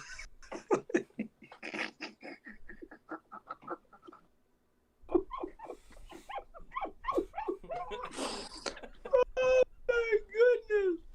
He has the 49ers. Samson Ibukum. You know what's funny, bro? Samson Ibukum. When Jimmy Garoppolo stinks it up and then Trey Lance try to come in and save the day. That's going to be real funny. Okay. All right. Cool. Well, it is 9:02. We're about to hop into the Bucks versus Suns, game number 4. Should be a blast. It was another great show, Chris. Thanks for joining me. No problem. See you next week. I'm sure we'll be talking throughout the week. Thanks for everybody joining. You guys can hang out if you guys want. I'm going to stop this recording, but for the YouTube video, until next time. That's without going to the playoffs. See ya! All right. got that for the YouTube vid. And we're about to get into... Let me see, because you just made me just want to go check. I'm going to check this. Because you are out of your mind if you believe that. Let me see who they get. Guess preseason. Okay, they got to basically... They first 2 games I wins. So they're going to start 2-0. Okay, so they got the Lions, they're going to beat them. They got the Eagles, they're going to beat them. They got Packers, that's a loss. They got Seattle, that should be a good game. Let's nip it tuck. I say Seattle gets Just that to let one. you know, San Francisco was ranked number 11 on roster, according to PFF. Number 11. LOL, you know I don't like PFF. Seahawks, 15. You know what? I can see it. Because their schedule sucks. You know what? No, I don't. Rams were like way up there at number 5 or something. Cardinals haven't even been listed yet. They're under the Falcons. They're under the Raiders. They're under the Panthers. They're under the Jaguars. They're under the Eagles. They're under the Jets. No, they're not. I must have missed them. Hold on. Where are they at? Falcons, Cincinnati Bengals, Bears, Dolphins. Cardinals ranked number 21. Bottom of the list. Give it to the numbers. Bing, bang, boom. Listen to Tim. That's what happens.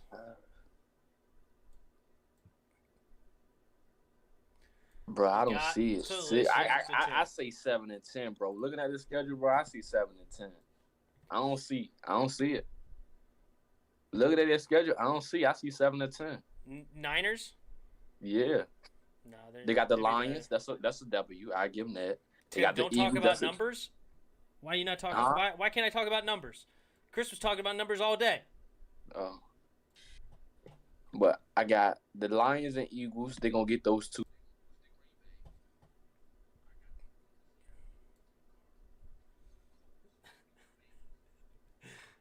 Celeste says the division's going to win it. Uh-huh. Oh, lose to the Jaguars, huh?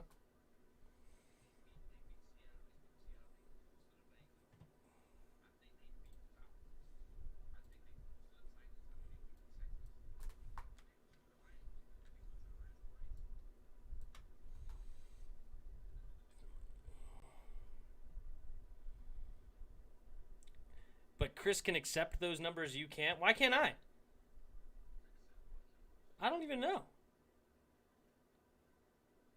Why can't I? Why can't I accept? Why don't you accept my numbers? PFF has them ranked here. It's right here. Cardinals, worst team in the division according to PFF. Well, I'm just saying it supports my argument.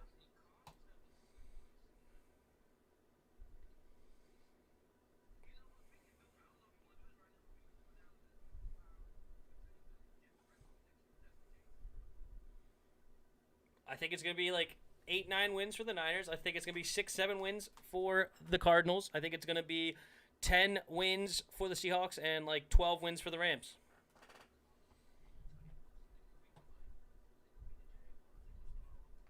What's up, JK? Don't worry about it.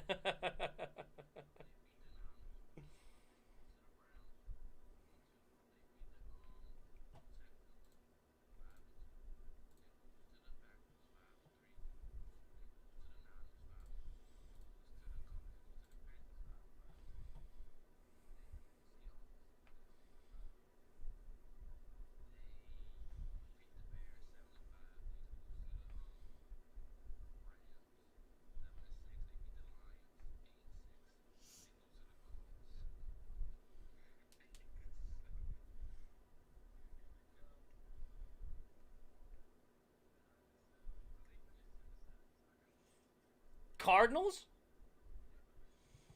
You're funny.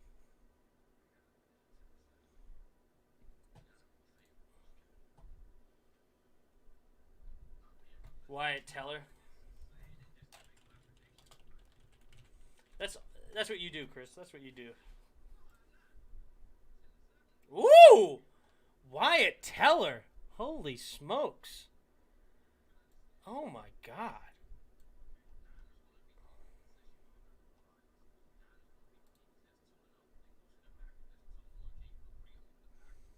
Yeah, they lose to the Packers. Yep.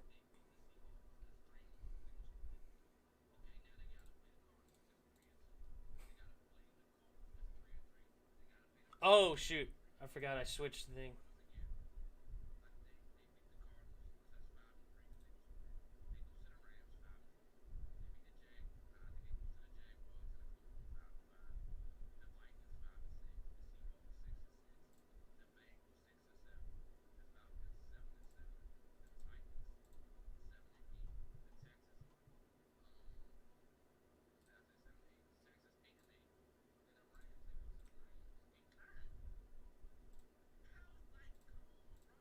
How am I being by like 10-7, 8-9? That's a good record. I agree with the Niners 8-9, and I don't agree with 10-7 for the Cardinals. If you look at the schedule, you will agree with it.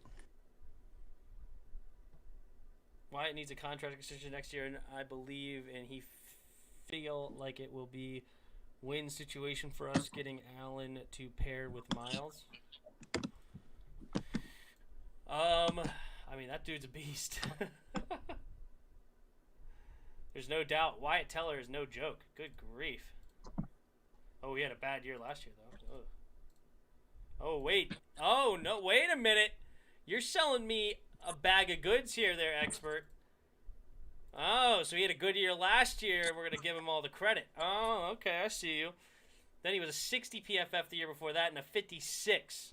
So he has one good year, and you're trying to offload him on us. I see what you're doing there. I see. Let me look up the overrated Bucks schedule. Bucks are good. Delaware. We'll see if your team's last 2 weeks. Then we'll see if you go 12-5 or 3-14. Y'all money is so screwed. Get ready to be Bucks and Saints. Bucks and Saints. What?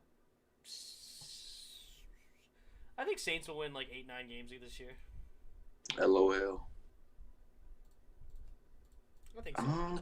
I think the Cowboys beat the Buccaneers. I get the Cowboys the head. You know what? No, I get Tampa because I feel like Dak. This Dak first game back. I think they lose that one.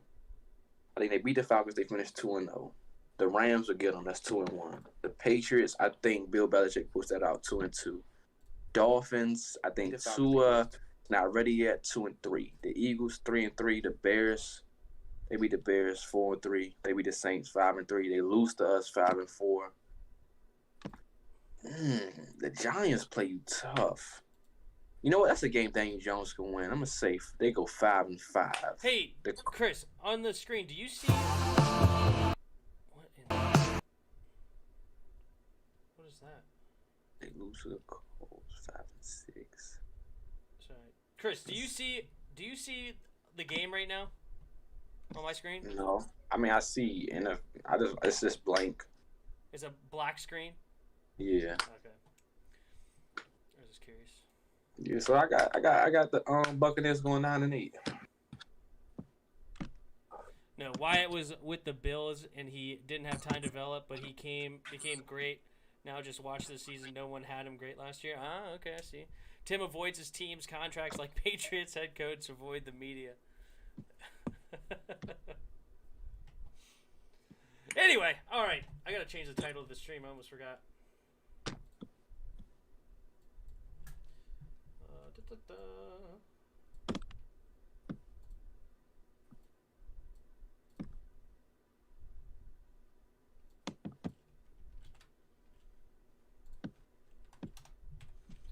What do you ask me? Hey, Jurors, check my Washington prediction. I'm not going to check your Washington prediction because you're not reasonable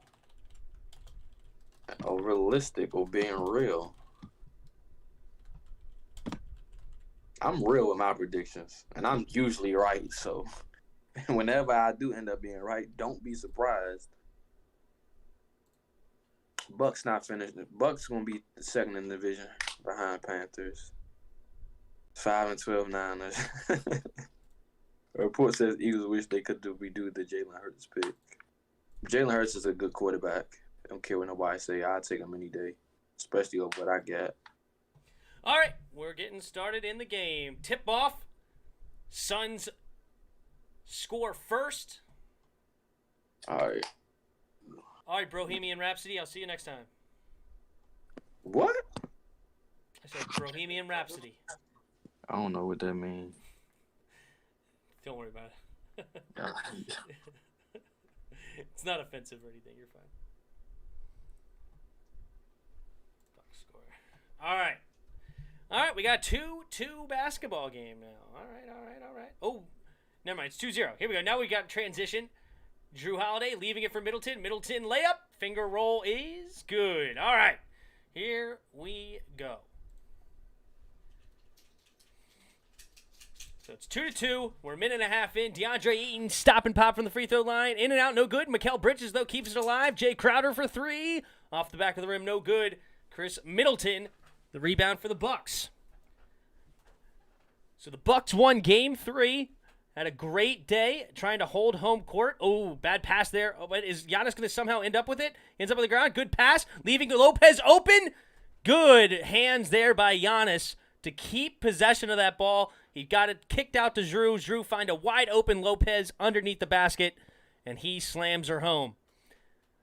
Oh, Devin Booker. Nice little floater there. Devin Booker on the board with 2 points. No, excuse me, 4 points. He's 2 for 2 tonight. Starting off hot. And let's be rooting for Devin Booker here. Chris Middleton. Driving, stops, fadeaway jumper, no good. Rebound, DeAndre Ayton. CP3 now has it, bringing it up court.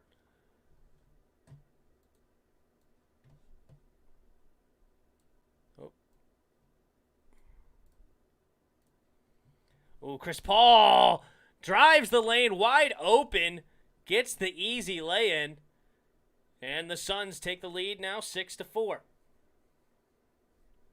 Drew Holiday looking to get inside, kicks it out to open Brook Lopez in the corner. Off the front of the rim, no good.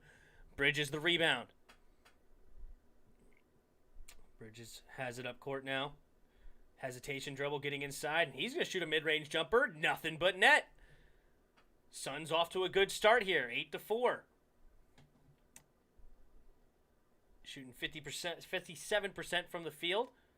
Lopez, another 3, and can't get it. And Middleton keeps it alive. And Chris Paul with an amazing save. Wow. Great hustle by Chris Paul. And now here comes the Suns. Nice pass by Booker. DeAndre Ayton left wide open in the paint.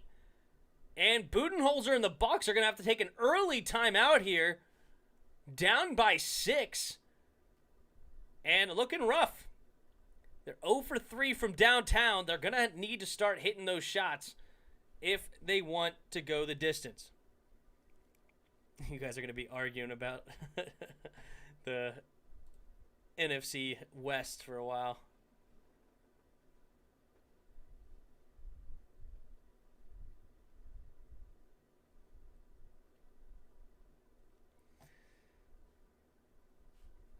I feels would be being a Saints fan between a lot of Skins fans. It feels good being a Saints fan between a lot of Saints fans, I think, is what you meant. I said that wrong again.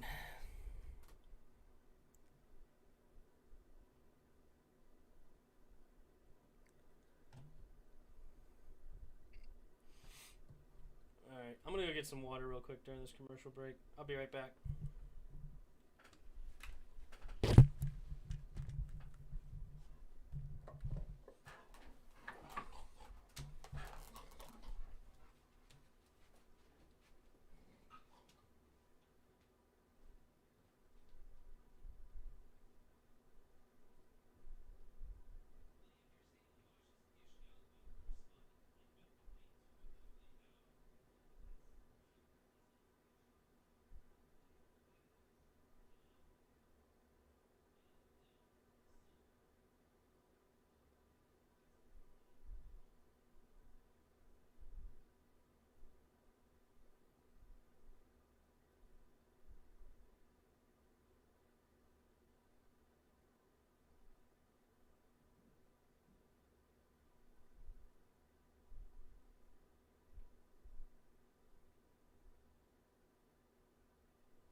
What's up? All right, here we go. Wow, Mikal Bridges knocking down another one. Here we go. Middleton leaving it inside for Giannis. Giannis, tough layup. And he gets his first bucket. It's a 7-point game. How's everybody doing?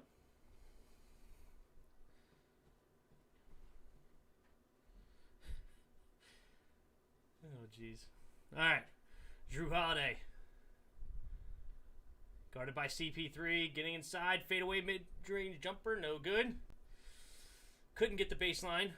Oh, DeAndre Ayton had to kick it up to Mikal Bridges.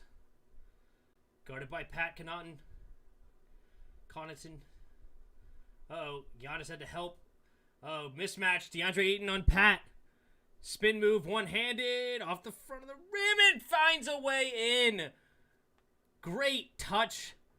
Lucky roll, lucky bounce. Bounce on the rim probably 5 or 6 times before it finally went into the net. Off the backboard and everything. It was tough shot. Good bucket there by DeAndre Ayton. Ayton now with 4 points. Chris Middleton shaking big. Nice shot over Jay Crowder. Gave him a little shimmy. Pulled up right into his face. Easy bucket. Oh, CP3. Hesitation dribble on the baseline. Now he kicks it out. Bad pass. Didn't know who was to two. Mikal Bridges and Jay Crowder in the vicinity. But he threw it in between both of them. And that's going to be a turnover by CP3. 18-11 now.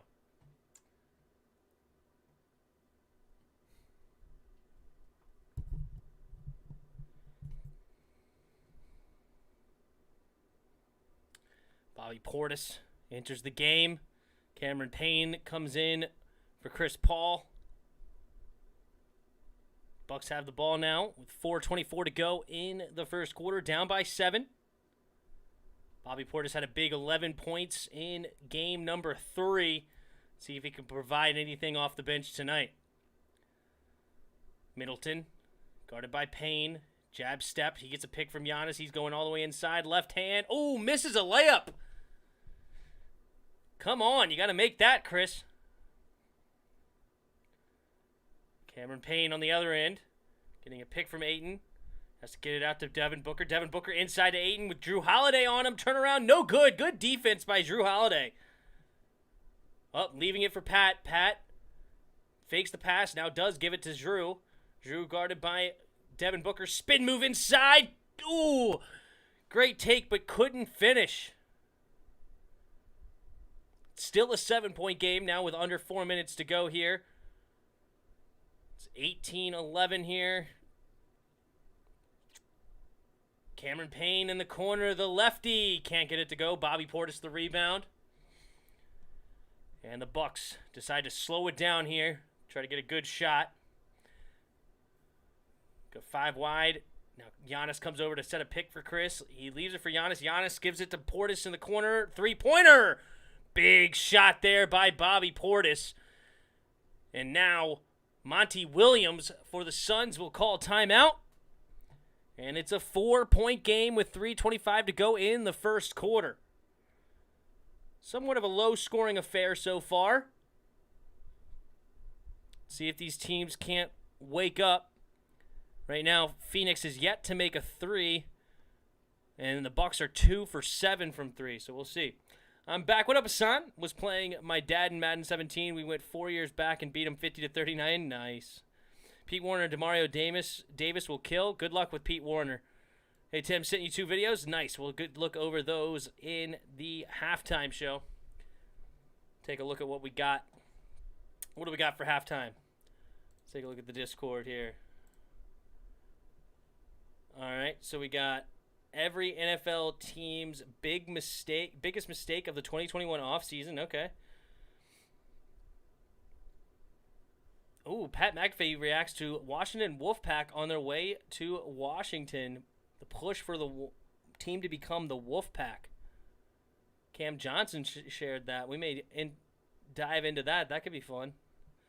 See what Pat McAfee's hearing out there in the Twitter sphere. Every NFL team's biggest mistake. 10 teams that need to relocate. I don't know. I don't like that whole premise, to be honest. We won't watch that one. 10 most overrated quarterbacks in the NFL right now. Interesting. 10 of them. Good gosh. That's a lot.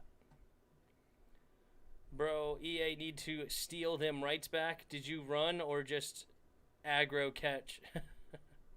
Talking about your Madden game. Who, I thought EA doesn't own Madden anymore? Who owns Madden now?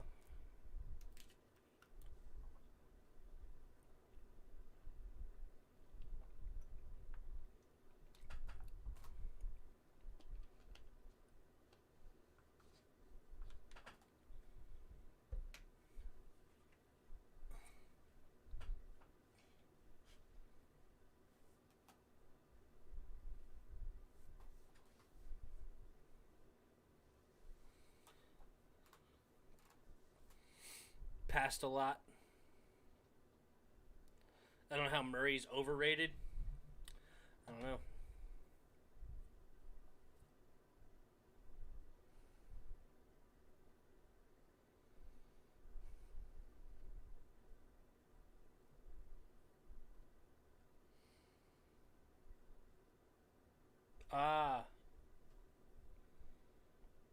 But wait, you said EA need to steal them rights back. I don't understand. Trying to pop my neck, but it wasn't working. I feel like there's tension in there. Right in here.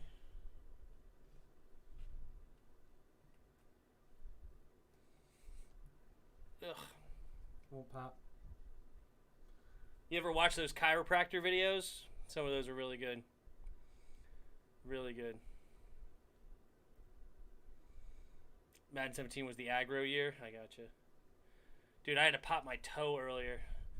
I usually pop my toe just by like kind of stepping on it with the other foot, my big toe. But I couldn't pop it, and it was like hurting me. It was so much tension in there. So I just went down and literally just grabbed my toe and slightly pulled up, and it went pop. Like, I was like, oh, that felt so good. I have never popped my neck. It's probably a bad habit to get into. I pop my neck all the time. I can get some good crunch in there. All right, Devin Booker with the leaner. Can't get the ball to go. Hit the back of the rim and bounced a few times and finally bounced out. Ooh, nice steal by Cameron Payne, but it's going to be poked out of bounds, so Bucks will keep the ball. But good hands there by Cameron Payne to knock it away from Giannis. All right, 3 minutes flat to go here in the first quarter. Phoenix up by 4. Bucks have the ball. Jeff Teague is in the game now for the Bucks. It's Jeff Teague, Packing Bobby Portis, Giannis, and Middleton for the Bucks. Right now for the Suns, we got Devin Booker, DeAndre Ayton, Cameron Payne, Cam Johnson, and Craig. I think it's Torrey Craig. And Torrey Craig is going to get called for the foul. Giannis will go to the free throw line again, as he's done so many times in these finals. And he's struggled from the line, though. I pop my toe usually in like 2 seconds. Yeah, dude, that one was good today earlier, man. I needed that thing. The streak route was just abusive. Especially if you had somebody like in 2017, didn't you still have, isn't Calvin Johnson still in the league in 2017? Or did he retire in 2016? I don't know. But if he retired in 2016, he would still be in Madden 2017. So yeah, crazy year. Giannis in the finals right now has 47 free throws. The rest of the team only has 8 attempts. And he missed the first free throw. Second free throw pending. It's up. And in and out, no good. Pat Connaughton trying to get the rebound. But no, Cameron Payne comes away with it. Cam Johnson now has it, guarded by Portis. Johnson getting it to the block. DeAndre Ayton guarded by Giannis. Working on him, backing him down. Ooh, Giannis pulled the fence right out, or seat right from out under him. Jeez Louise. And Ayton went flying. Ooh, good defense here by Payne. Pokes it away from Craig. Oh, it's going to be out of bounds. They say that Payne had a hand on it when he was touching the out of bounds line. So Bucks getting fortunate there. Let's take a look at this. Is this true? Yes. The left hand. Oh, and the knee it looked like actually. So 2 different body parts touch the line. So Bucks will get the ball back. 10 seconds now on the shot clock. Pat Connaughton leaving it for Giannis. No, it's going to be a foul on the floor. Bucks are not in the bonus yet. We only have 3 personals right now for the Suns, so still a few more fouls. Pat Connaughton gets it in to Giannis, and he's going to be left wide open for 3, and he pulls it, airballs it, but Portis there for the rebound. Portis can't get the layup, but Giannis follows and slams it home, and we're down to a 2-point ball game now with Suns having the ball on top. Ayton leaves it for Booker. Booker stops and pops straight on 3. In and out, no good. Giannis another rebound. Giannis is bringing it up. He's going to shoot another 3. He wants another one. This one's off the front of the rim. No good. He didn't like that he airballed it, so he decided to go for another one. Cam Johnson kicks it back out to Craig. Craig gives it back to Johnson. Johnson's driving baseline. Stops. Pump fakes. Now gets it to Ayton. 9 seconds on the shot clock. Devin Booker now has it. He's looking for Ayton inside. Alley-oop. Yes, sir. Good decision there by Devin Booker. Seeing the mismatch, Ayton was guarded by Pat Connaughton. And easy alley-oop. Pat on the other end. Oh, he airballs a 3-pointer now. And that's now Suns ball. 1 and 7 seconds left here in the first quarter. Neither team shooting particularly well. 20-16 with 1 minute in the first quarter is not a high-scoring game. Tough alley-oop by Ayton.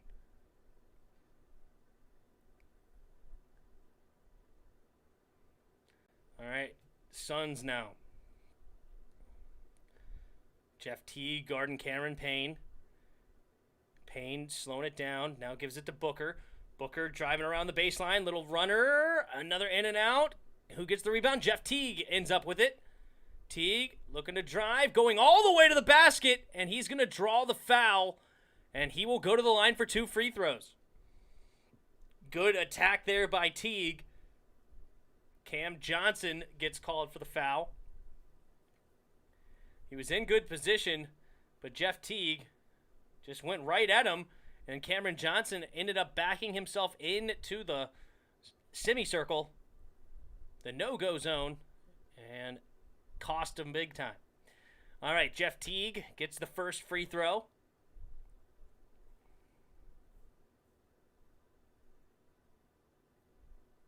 Is in my 2K21 with 5-minute quarters. Yeah, seriously.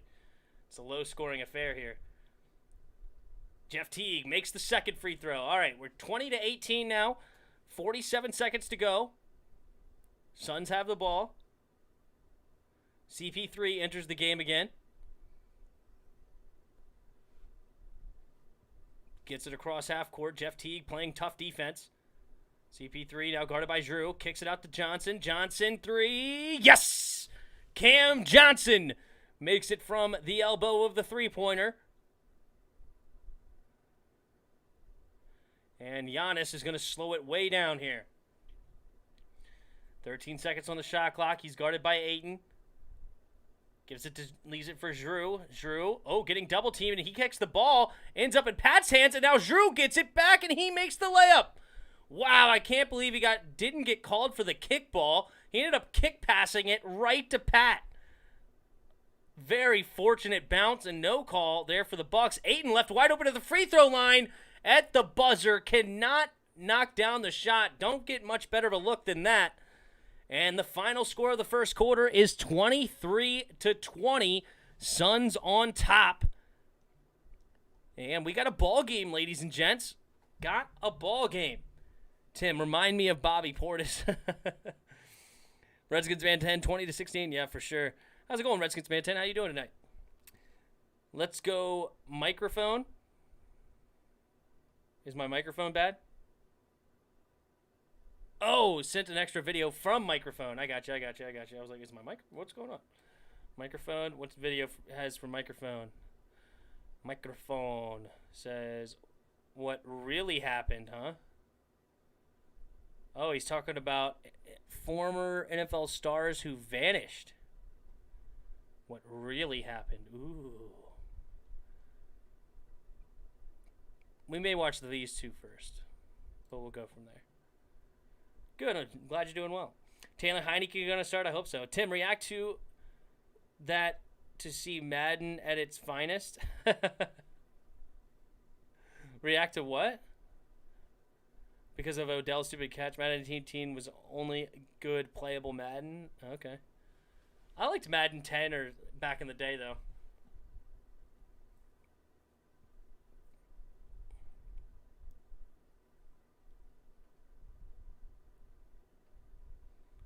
Madden 10 was good back in the day.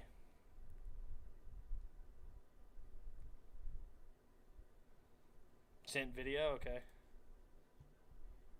Oh, there it is. Rage Madden 21.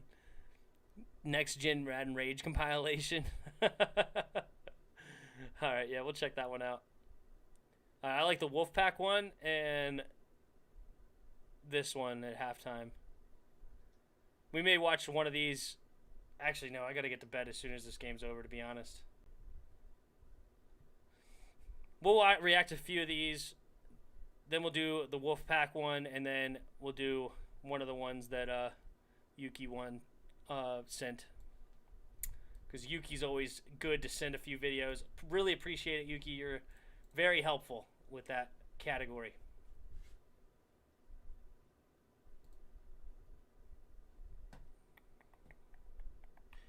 Taylor is probably a backup QB. Allen is third string. Allen hopefully doesn't make the team, to be honest.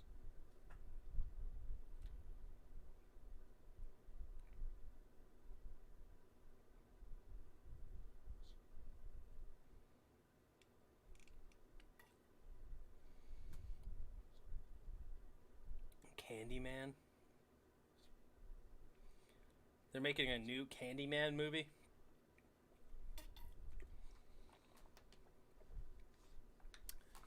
Yes, it's very helpful, Yuki. It's very helpful.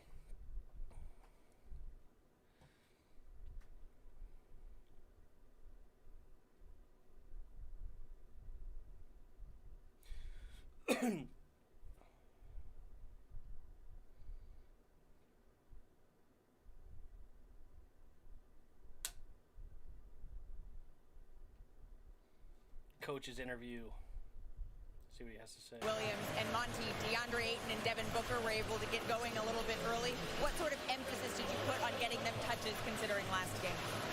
Well, we want to be able to get stops. We played a good defensive quarter that time. We got to come up with 50-50 balls and not turn it over. If we keep the ball, we can get them even more shots. And Milwaukee's only down 3. Are those the kind of details you need to pay more attention to in order to widen this gap? Well, we want to take it step by step. If we do the right things, we can get a lead, keep a lead. Right now, we're not worried about widening the gap. We're worried about playing the right way. Thanks so much, Monty. Best of luck. Mike, back. All right, there was Monty Williams, head coach for the Phoenix Suns. And his team right now has a 3-point lead here in this second quarter of game number 4. Bobby Portis, great defense, and I think he's going to get a jump ball. No, they're going to call a shooting foul. Tough break there for Bobby, and it looks like Craig will go to the line for 2 shots here. It's definitely a travel. He never even dribbled once. Craig literally caught the ball and ran from the 3-point line without dribbling once. That's the NBA for you. Come on, Suns. You think if Suns lose this series, they will be back to the Western Conference Finals next year? Western Conference tough, man. Really tough. You know, you got to imagine the Lakers would probably have something to come back. The Jazz should be back. And then the Nuggets also, they didn't have Jamal Murray this year. They could definitely have great time too. Can everyone help to find videos for halftime? Absolutely. Yeah, if you go into the Discord and you go to, if you join the Discord, I think you are in here, Celeste, I hope. And then you go to reaction videos. You can post videos in here. And we can look at those.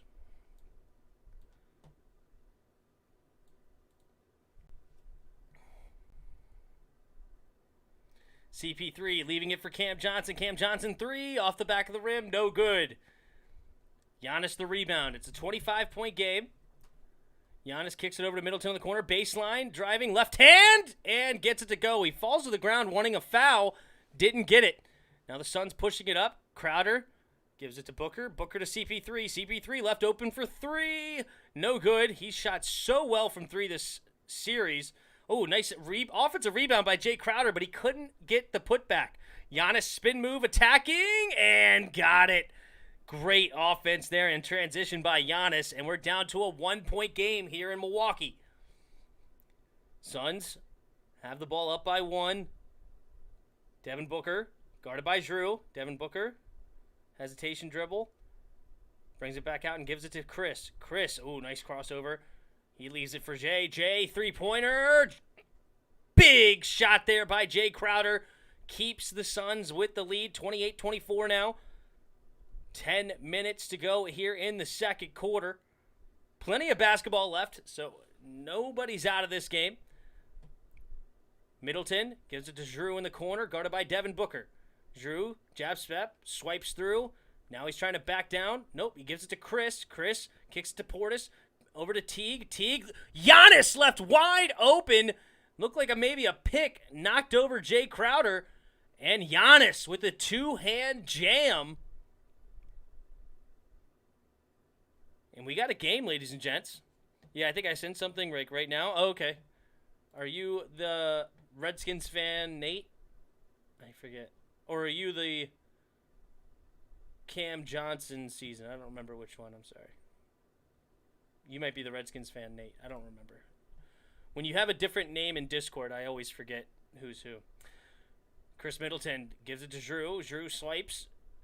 Now he's backing down. Devin getting inside. Left hand. And one. Devin Booker said, yo, he hit me in the mouth. That's an offensive foul, right? Not a defensive foul. But no, they call Devin Booker for the shooting foul. Good big man move there by Jrue Holiday. And yeah, I mean, that's a good call. Definitely hit him in the arm. I don't even know if he hit him in the face. Did he hit him in the face? Let's check out this. Oh, yeah, he hit him in the face. But he sold it a little bit. But I do know he had that broken nose, so I'm sure it didn't feel good. He will go to the bench for a rest, and Jrue Holiday will go to the line for the three-point play to make this, again, a one-point game. In Game 3, Jrue Holiday had 21 points tonight. Right now, he's got 5, not shooting particularly well from the court. He's 2 for 7 from the field and 0 for 2 from 3. Oh, Jay Crowder left wide open for 3. Too easy. Come on, miscommunication. Nobody knew who they were guarding. And Jay Crowder left wide open and knocks it down. Chris Middleton driving, kicks it out to Lopez. Lopez bringing it back out, gives it to Jrue. Jrue getting into the lane. Tough layup, no good. And Crowder. No, it's Cam Johnson that comes away with the rebound. He kicks it up to CP3. CP3 driving all the way. Now he's on the baseline. Kicks it back out, swinging in the ball. Nice pass inside to Craig. Craig leaving a great driving Jay Crowder, but he thought he was going to take the layup, and Jay Crowder passed it back to him, and he wasn't ready, and it's a turnover. Middleton getting it inside to Giannis. Good hands there by Torrey Craig, knocking it out of bounds. So Bucks ball underneath the basket with 8:05 to go. Jay Crowder, left wide open. Looked like Giannis was supposed to be guarding him. He didn't know who the big man was. Jay Crowder is right now, they're going with the small ball lineup, and Jay Crowder is the big man. So that was Giannis's man. Miscommunication on defense. Ayton enters the game back, and we're going to get a foul on the floor by DeAndre Ayton. He's looking at him like, that was silly. Why'd you call foul on me? He spun around and he did a pirouette. That's a travel. Yeah, tough call there. I kind of agree, to be honest. But it is what it is. 8:01. Jrue Holiday giving it to Lopez. Lopez gets it to Middleton in the corner. Back to Lopez. Lopez, step back 3. No good. Long rebound ends up in P.J. Tucker's hands. Jrue Holiday passes it to Lopez. And Lopez, hard foul by Jay Crowder. And he will go to the line for 2 shots here. surprised they're not going to even. Are they going to look at this for a intentional foul or flagrant foul? He kind of drug him to the ground there. I'm all for a hard foul, but dragging him to the ground seems a little odd. But nope, they don't even look at it. So it's 33-29. Lopez makes the first free throw. 7:45 to go in the second quarter. Yeah, Redskins fan Nate, I got you. Put Redskins a week before they changed their name. I was so mad. I forget Ricky Williams was a Saint. Yeah, he got drafted by the Saints. Your boy Ditka. Tim, what do you think was the best Super Bowl roster? Interesting. Who do I think was the best Super Bowl roster? You know, the Skins had a great roster in 91. They were a beast, but a lot of them they're put in the top 10, sometimes even the top 5 for best roster of all time. But let's see, who had the best Super Bowl roster? The Seahawks were freaking good when they crushed the Broncos. Legion of Boom, an incredible defense. Russell Wilson as the quarterback. Marshawn Lynch, what a beast. I don't know. It's an interesting one. I'll have to think about that more.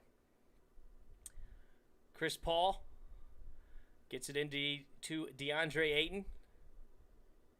Ayton gets CP3. CP3 driving. Leaves it for Crowder. Crowder 3. No good. And Pat Connaughton the rebound. Drew Holiday kicks it up to Chris. Oh, look, Lopez got lost in transition and gets an easy alley-oop. Nice pass. And it's a tied ball game now with 7:08 to go in the second quarter. DeAndre Ayton has it at the top of the key. He leaves it for Mikal Bridges. Mikal Bridges driving, stops, and alley-oop attempt. Ayton gets it, but he couldn't make the alley-oop. Chris Middleton has it. Hesitation dribble. Driving inside, and it's going to be out of bounds. Good defense there by Jay Crowder.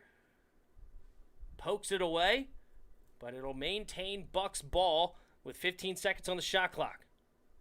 Yeah, Middleton saw Brook Lopez get behind the defense. If that was soccer, that would have been offsides.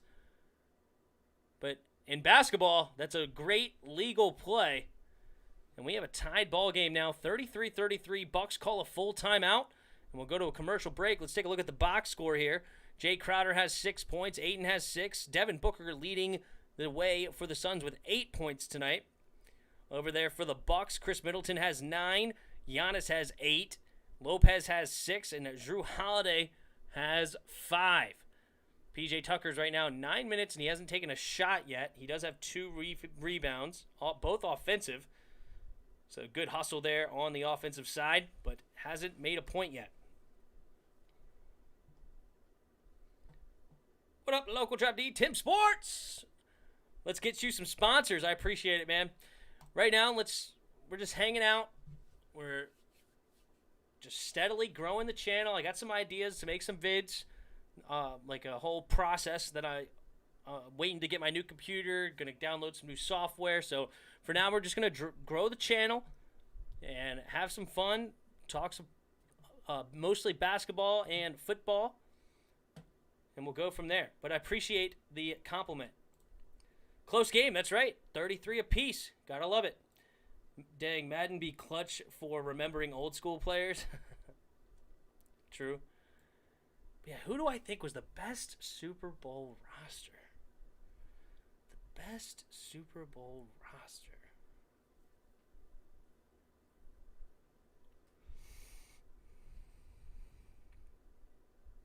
All the Patriots teams are great. The old Niners teams were amazing. With Joe Montana, Jerry Rice, Ronnie Lott. Those teams are incredible. Bill Walsh is the head coach.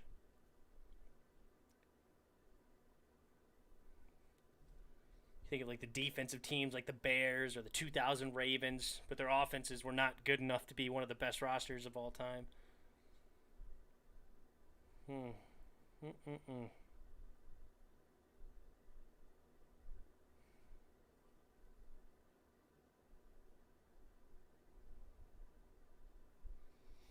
I keep going back to the Seahawks. I think the Seahawks roster, I think it was 2013 where they just destroyed the Broncos.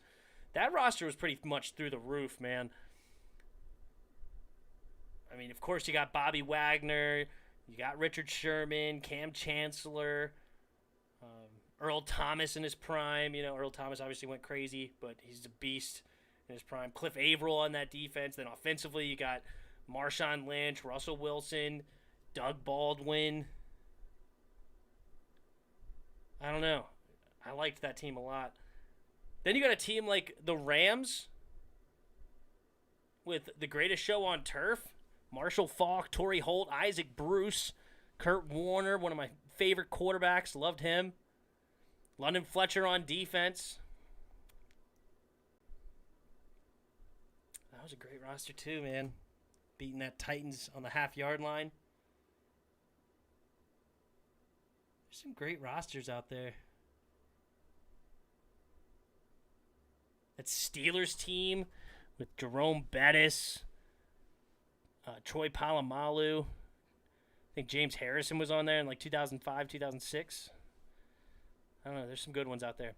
All right, we're back in it. Middleton, little leaner, and gives the Bucks the lead here, 35-33 with 6.5 to go in the second quarter. See what the Suns could do. Jay Crowder gives it to CP3. 10 seconds on the shot clock. Gets a pick from Ayton, driving, and he's going to stop and pop like he always does, but this time it's in and out. Hung on the rim for almost a full second and ended up going the wrong way for CP3. Drew Holiday spinning and goes up. No good. Brooke Lopez is going to get fouled. Can't make the and one. Jay Crowder going to get called for it, but Lopez will go to the line for 2 free throws. London Fletcher was on the Rams, yes, when they won the Super Bowl back in 2000, the 99-2000 season. It's like probably the Seahawks. Best Super Bowl roster was the Detroit Pistons. Lol. Seahawks was a great roster. I don't know. That's $1 million question, right, Tim? It's a great question. It's a great question. Sorry, I'm biased. 1991 Skins best team ever. I mean, they were great. Mark Rippon. Was Riggins on that one too? No, it was, what's his name? Timmy Smith was the running back who just went off that year.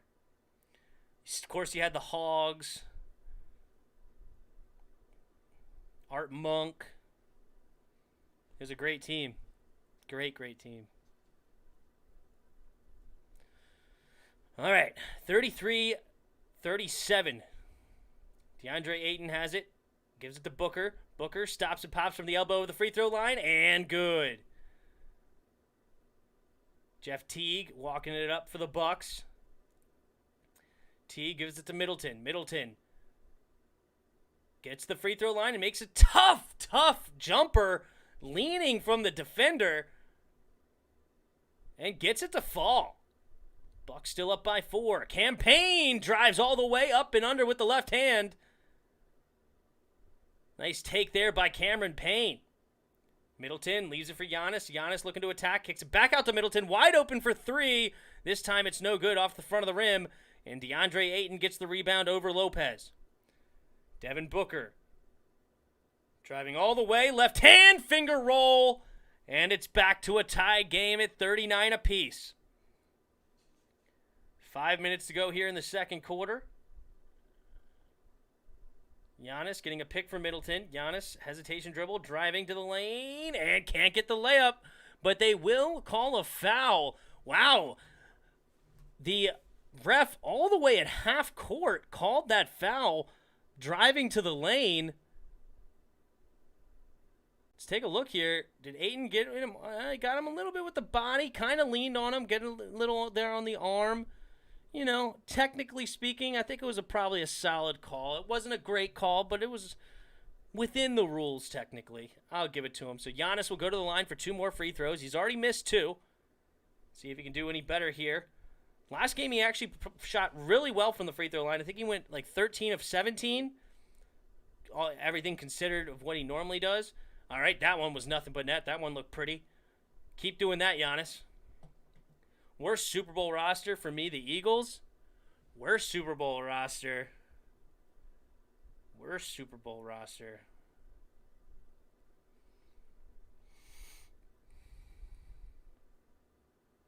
I don't know.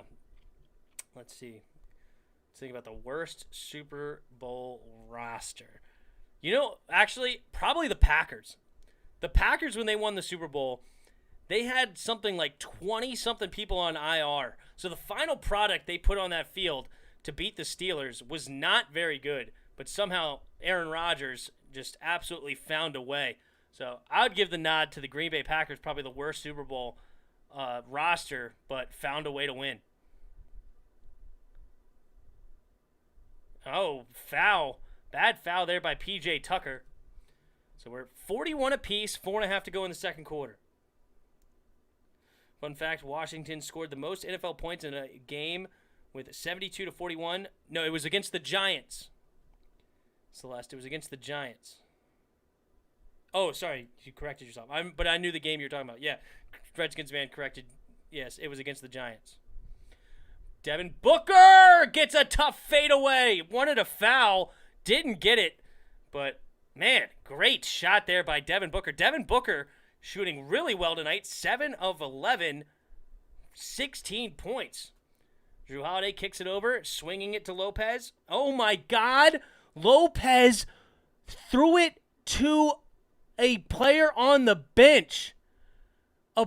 Ooh, this is going to be interesting.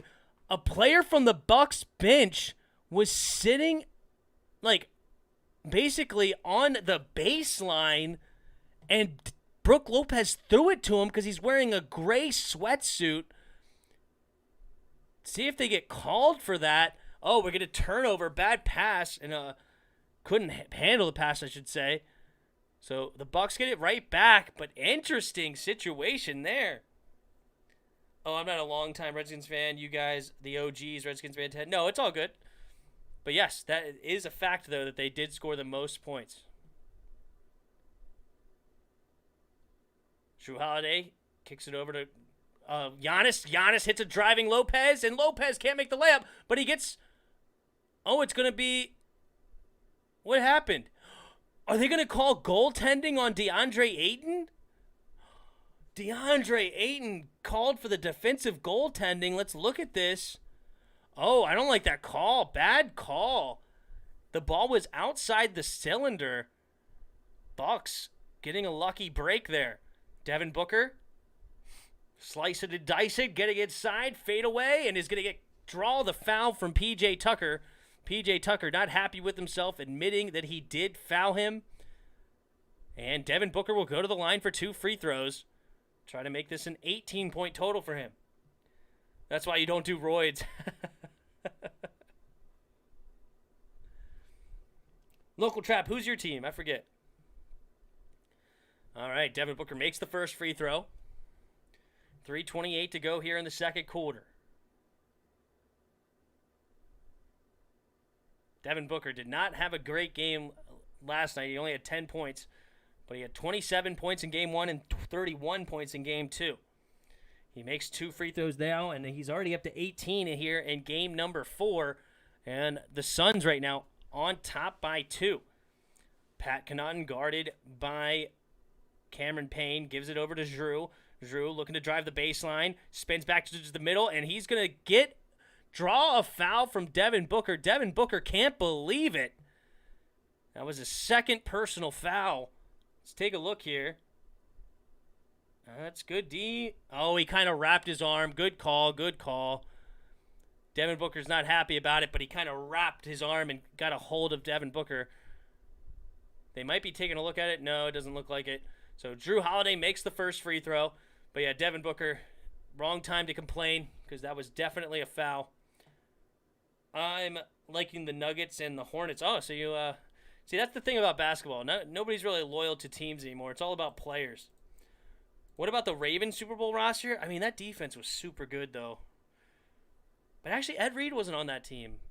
The Ravens roster was suspect. I'm not going to lie to you. They had Jamal Lewis, the running back. Ray Lewis was young, but still a beast. That defense was so good. You got to think about who was on that team. They had...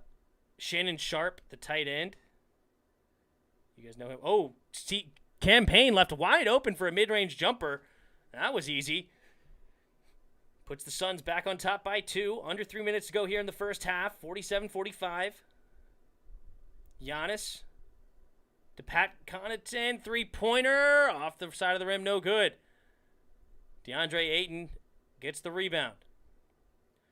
Devin Booker slowing it down. Gets across half court.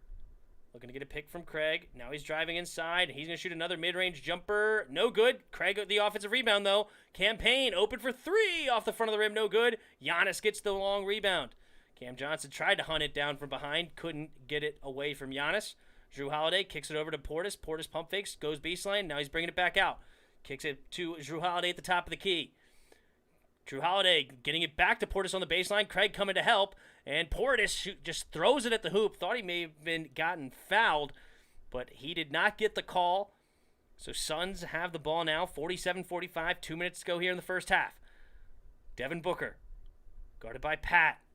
Devin Booker looking to go inside. Now he's spinning back. Now he's backing him down. No spin move to the baseline. He's going to shoot a fadeaway jumper over Giannis and Pat. And gets the bucket to fall. He also looks at the ref, said, yo, where's the foul at, bro? He's at 20 points tonight. 8 of 13 shooting. Jrue Holiday driving it in and gets the tough layup. Jrue Holiday, great shot there. He's got 9 points of the night. He hasn't shot well from the field, though. He's 3 for 9. But yeah, Devin Booker. Suns will call timeout, but Devin Booker, instead of going to the bench, he's going right to the ref saying, yo, I got fouled. Let's take a look here. Did he get fouled? Oh, yeah. Giannis got a little bit of piece of his arm on the way up. That was a good call. Devin Booker has a case that he should have had an and one there to put the Suns up by 5 at that point instead of 4. But Jrue Holiday will bring it within 2, and we have 1:33 with a commercial break. Ed Reed didn't come into until like 2002. Yeah, that's what I thought. I knew Ed Reed wasn't on that team. No, wasn't that Ray Lewis's last game of his NFL career versus the 49ers? I don't know what you're talking about. Oh, well, there's 2 different Super Bowls. Are you talking about the Ravens 2012 or the Ravens 2000? I was thinking Ravens 2000 might be a worse roster just because, like, Trent Dilfer's the worst quarterback to ever win the Super Bowl. He was terrible. Terrible. Local Trap says, my girlfriend is a cheerleader for the Nuggets, so I get that team's autographs. Oh, very cool. Jerish Tim Hush. Tim Hush what? Suns in 5? Oh. It's a 2-point game. Don't count out the Bucks yet. And Giannis hasn't even woken up yet. You were talking about the 2020. Oh, okay. Oh, did Ray Lewis retire a Super Bowl champion? He might have. Did he retire after that season? I don't remember. But just about all NBA teams are good to watch nowadays. I don't have a favorite. I'm a real Eagles fan, though. I got you. Fair enough.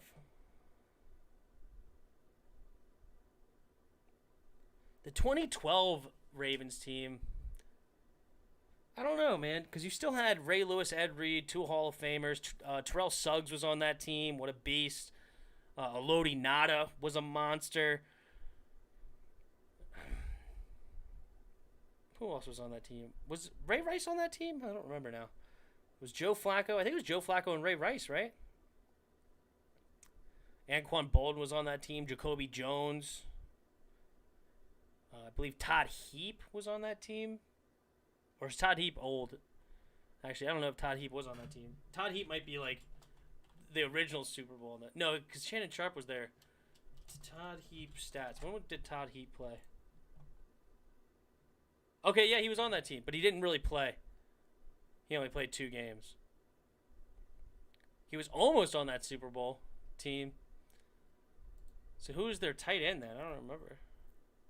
Ray Rice was on that team? Okay. Jason Tim, if you saw me get jumped, would you help me? Of course, Spoiled. Of course. That depends if you started it or not.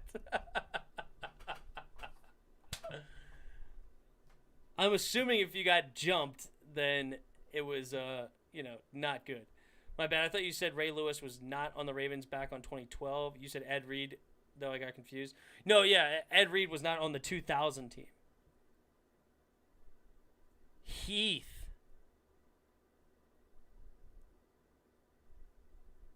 Heath what? Heath Miller? Yeah, Heath Miller. No, he was on the Steelers. Or what, did he play for the Ravens? No, he's on the Steelers. Heath what? Ray Rice's little incident. Todd Heath? Oh, Todd Heath? No, it was Todd. Was it Todd Heath? Really? No, it's Todd Heap, right? Todd Heath? It's Todd Heap for the Ravens. Todd Heap. Oh, he was on Arizona then anyway. Nah, if you started, I'm not hopping in that. Who would win a boxing match, Tim or Jarris? Dude, I can beat Aaron Donald. So, how do you feel about that? Okay, if I did start it, you're going to watch 5 dudes pound my face in. Maybe you shouldn't have started it. Tim Loyal. Chris, I got some questions.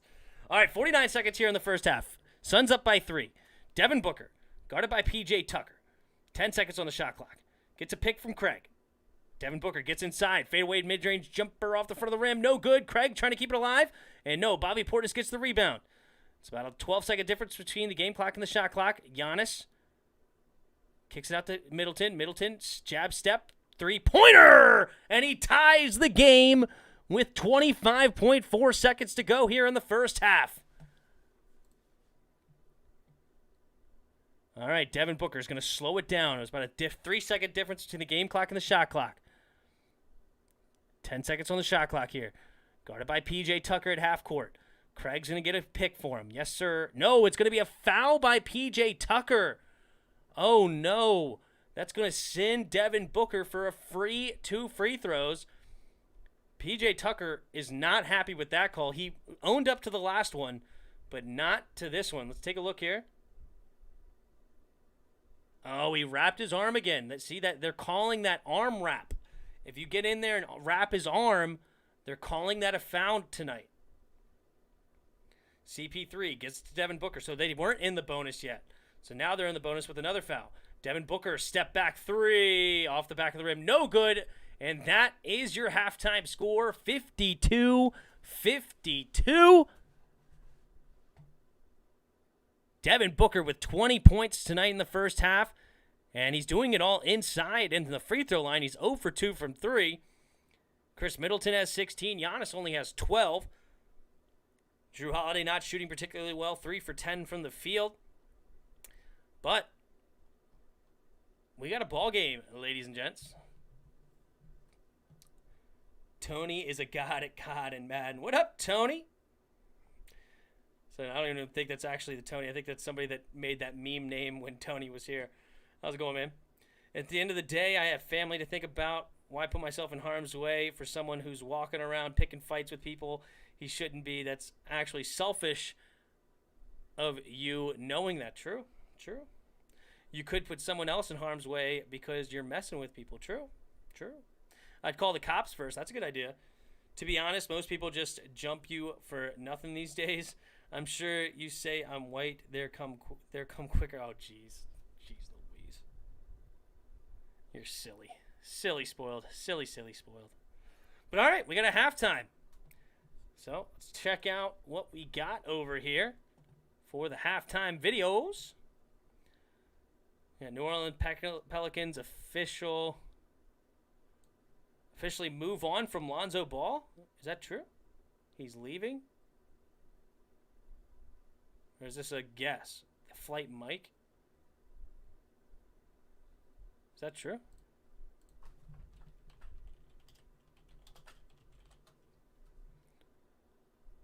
Lonzo Ball connected. The Lakers connected to Lonzo Ball. Carmelo Anthony with crucial offseason ahead. Rich Paul on his nationally televised pro day. What to expect from Lonzo Ball's free agency. Okay. So we don't know what Lonzo's going to do. Let's check out these Madden things. Madden Rage. For the lulz.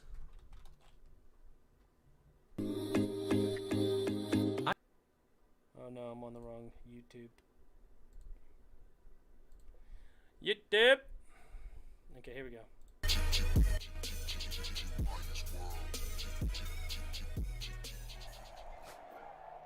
Oh my lord. One broken tackle. Dude, Two. what is- Oh. Yo, Oh. Doc, what the hell is this, man? Dude, it's real. Oh, And he caught. got a complete. Dude, he just. Oh my god, bro. Yo, with this next gen, like, you can't keep up. I was running with him, and they just slowed me down so he could get open, bruh. Flat. Thank you. Oh, good play. pick. Let's go. Go for 6. Watch him fumble it. Watch him fumble. All right. Watch him fumble. Who was that? Oh, never Dude, mind. who was that? They're not even trying to do anything. Bro, they're not even trying to do anything. I'm gonna bang your moms. Like, hold on, wait a minute. Is that allowed to be said? Can you really say bang your moms in EA Madden football? Remember that thing with yo, what's that Family Guy when the dude said I'm gonna get out of jail and I'm gonna kill Chris Griffin, and the student was like, can you really say bang your girlfriend on TV? Yo, dude said he gonna kill his brother. That's what he said. What the dude? Ah! Bro, yo. RG3 was the quarterback in this. These dudes. Bro, HBO Max these dudes, bro. Oh that was a my Stevie gosh. from hell. Dude, that was a Stevie from hell right there. What, does this guy come back? Whoa, whoa. Henry spinning. He got 6 yards on that? Like, Wait, he's I knew he winning was doing games that, and but it wasn't- crying? Why is he crying? Dude, what is... Holy crap. Man, are you serious? Bro, get up, man, run! What? Quit the game, you bum. He's winning, spoiled. Why are you showing me people that are winning? I don't want to hear you complaining and you're winning. Last time I played Madden, you guys want to know last time I played Madden? Last time I played Madden, it was when Madden, I believe Madden,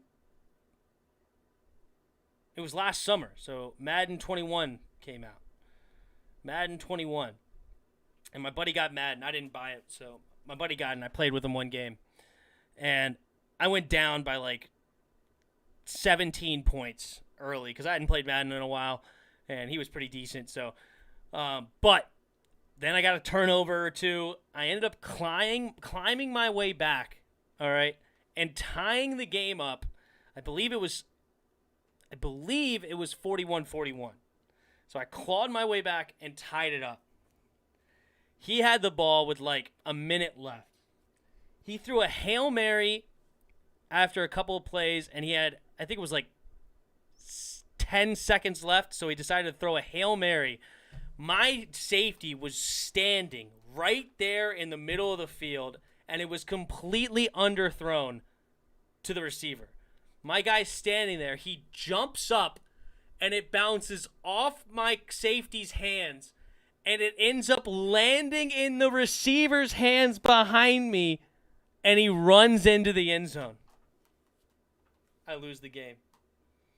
That comeback, just to lose like that. Just to lose like that. The comeback to lose by it getting tipped in the air. That was sad. Madden being Madden. No kidding. You're going to be mad when they change the name and you have to buy a new jersey.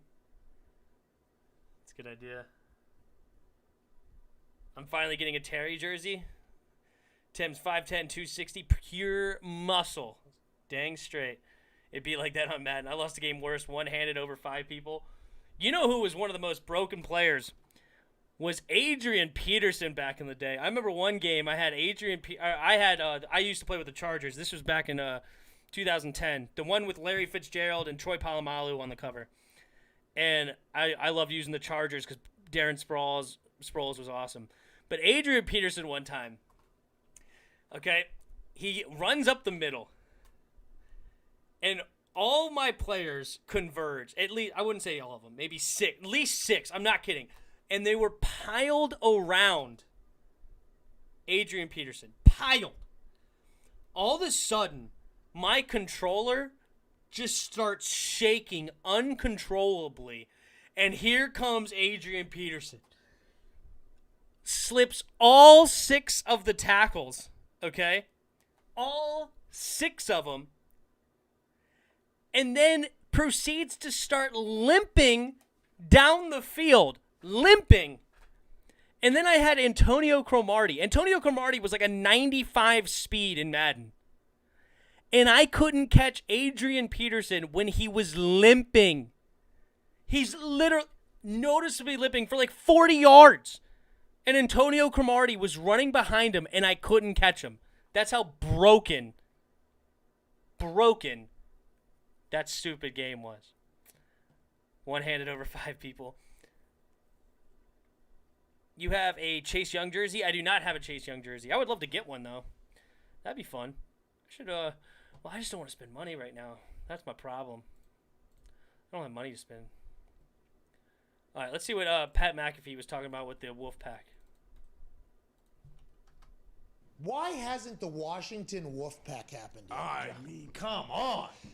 The Red Wolves, thank you, Frank. The Red Wolves, okay, was a name that we were pumping up because anytime you get a chance to howl, you're going to want to do that. Yes. But, cooler heads prevailed and said, there ain't no wolves over here in D.C. Maybe just the politicians out. Who cares? How many Blue Lions are in Detroit? Okay? How many Vikings are in Minnesota? How many Orange Bears are running around Chicago? Okay? Like, who cares? How many Titans in Tennessee? Okay? Good grief. Who cares if there's no Red Wolves in D.C.? And also, by the way, Red Wolves are native to this area, to the DMV area. They've been native from all the way from Texas to New York. And they spanned all the Appalachian Mountains, and they were in D.C., the area, before. So they are Native American, native to them. Okay? This is a stupid take, Pat McAfee. Yeah, on Capitol Hill or Hey, Capitol Hill, which I guess took the fences down, by the way. You can now walk up to the Capitol. Nice. I guess that has changed since January or whatever. It's first time. But the Wolfpack, imagine just getting a chance to just, what? I mean, how? It's a put the Wolves up. Sorry. NC State, though. They don't want to be affiliated with NC State. What are you talking about? They'll just NC State would be. Listen, shout out to NC State. They created Naeem Hines, Jacoby Brissett, Phil Rivers. I got nothing but respect for the Wolfpack. We got Nick gave me an entire thing already. Where were you? I think he ran to the gas station. Is that it? Just got 8,000 empty contacts. Yeah, we had a bunch. Oh, of course, you always have to have extra contacts, but we brought a bunch home from Tampa. The Wolfpack, that would be a great name. You don't think so? Is it a finalist? Do we know? They have not released any. This is at the DC Wolfpack. Golly. Stuff to jam it in there. These Springs have had enough. But the DC Wolfpack Twitter account, they started tweeting us. I started seeing it. And as soon as I heard the Washington Wolfpack, I'm like, let's go with that. Yes. I initially pitched DCFC. I don't think that's going to happen. That was just off the top of the head, word shopping, how we doing. Let's keep it moving. The Washington Wolfpack would be so sweet. Especially with that. I like the helmets that person had, too. They made up with that. Yeah, I'm on Did you like the design by the ad? No, I love the name, the Washington Wolfpack, but that wolf on the helmet kind of seems a little Mickey Mouse. You're saying the wolf seems to be. A lot of people said the wolf is potentially trying to seduce another wolf. Oh. Is that what as opposed to being one that wants to tear somebody's. It's a little too cartoony for me, as I'll say that. So for the NFL. You like? I don't want to scare the kids. Correct. I mean, just Wolfpack written on the side would be sweet too. In like spray paint. Yeah. Oh, Or just yeah. graffiti. Ooh. Oh. Go Pack, go. Go Pack, Go. Go Pack, go. Go Pack, go. Go Pack, go. Can't do it. Trademark. That's too Can sweet. you imagine on third down? Who trademarked it? Mark Murphy? I think so. No. That's going back. Who's you guys? Vance Lombardi. Did he? Hey, let your wolves kiss, dude. Wolves up. That'd be awesome. That would be sweet to hear everybody make the wolf call like on third down or just at the beginning all the time. Yeah, I think you may be onto something. It's not me. I'm just saying I've seen it on the internet. I mean, you're pushing it though. You're somebody that's pushing it out there for people, so maybe you can gain some steam. And I will say I did. Gotta keep the Red Wolves, Pat. He has not responded. What? Use your platform for good, Pat McAfee. Use your platform for good. Pat McAfee is biased. All he does is talk about the Colts winning. Who cares? Colts are a good team this year. I commented on this video. Madden, a great game. Tony knows all about losing in Madden. It's the team he played for? Yeah, for sure. It's his background. And they're a good team.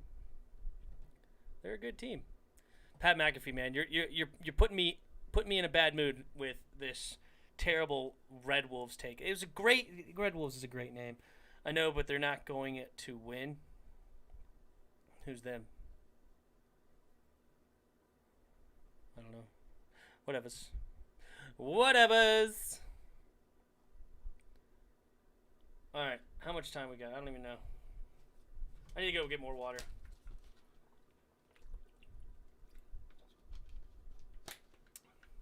I'm going to fill up my water bottle instead of these thing here. Find my comment.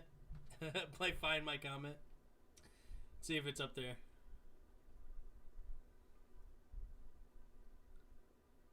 Can we find Redskins Man 10? How many comments are there? I didn't see. 497? That's not even, like, really impossible, is it? I feel like we could find this.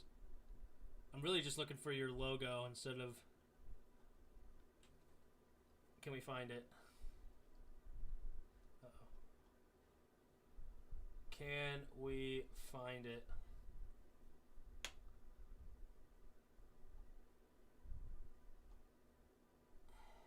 Redskins Man 10. I'm looking for the logo. Come on, come on, come on. If I miss it, say something.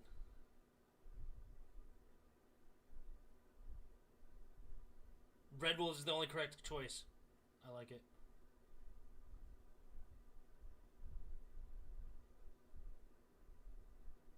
No.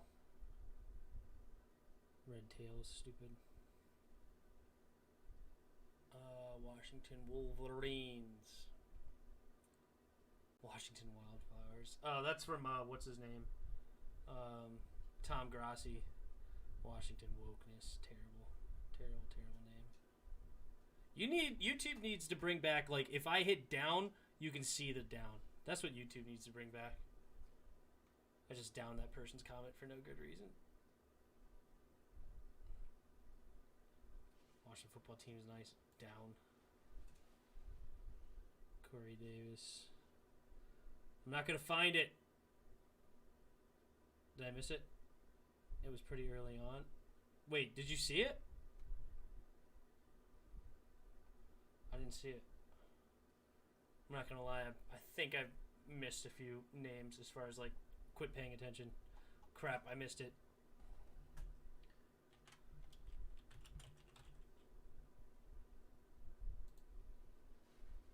Your name's not even on here.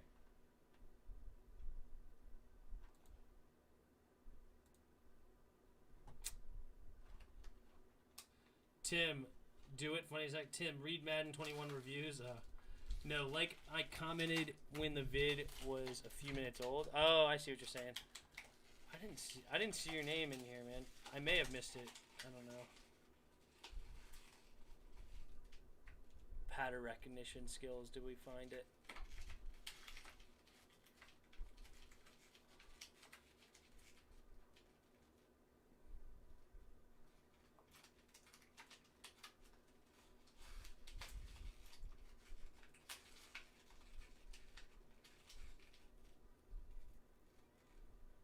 Thought that was you for a half second, but no. I don't see you, bro. I think you're lying. I don't think you commented. They trying to silence me. I think they deleted it, for real. I think they deleted it. Alright, I gotta be right back. I'm gonna go get some extra... fill up my water bottle.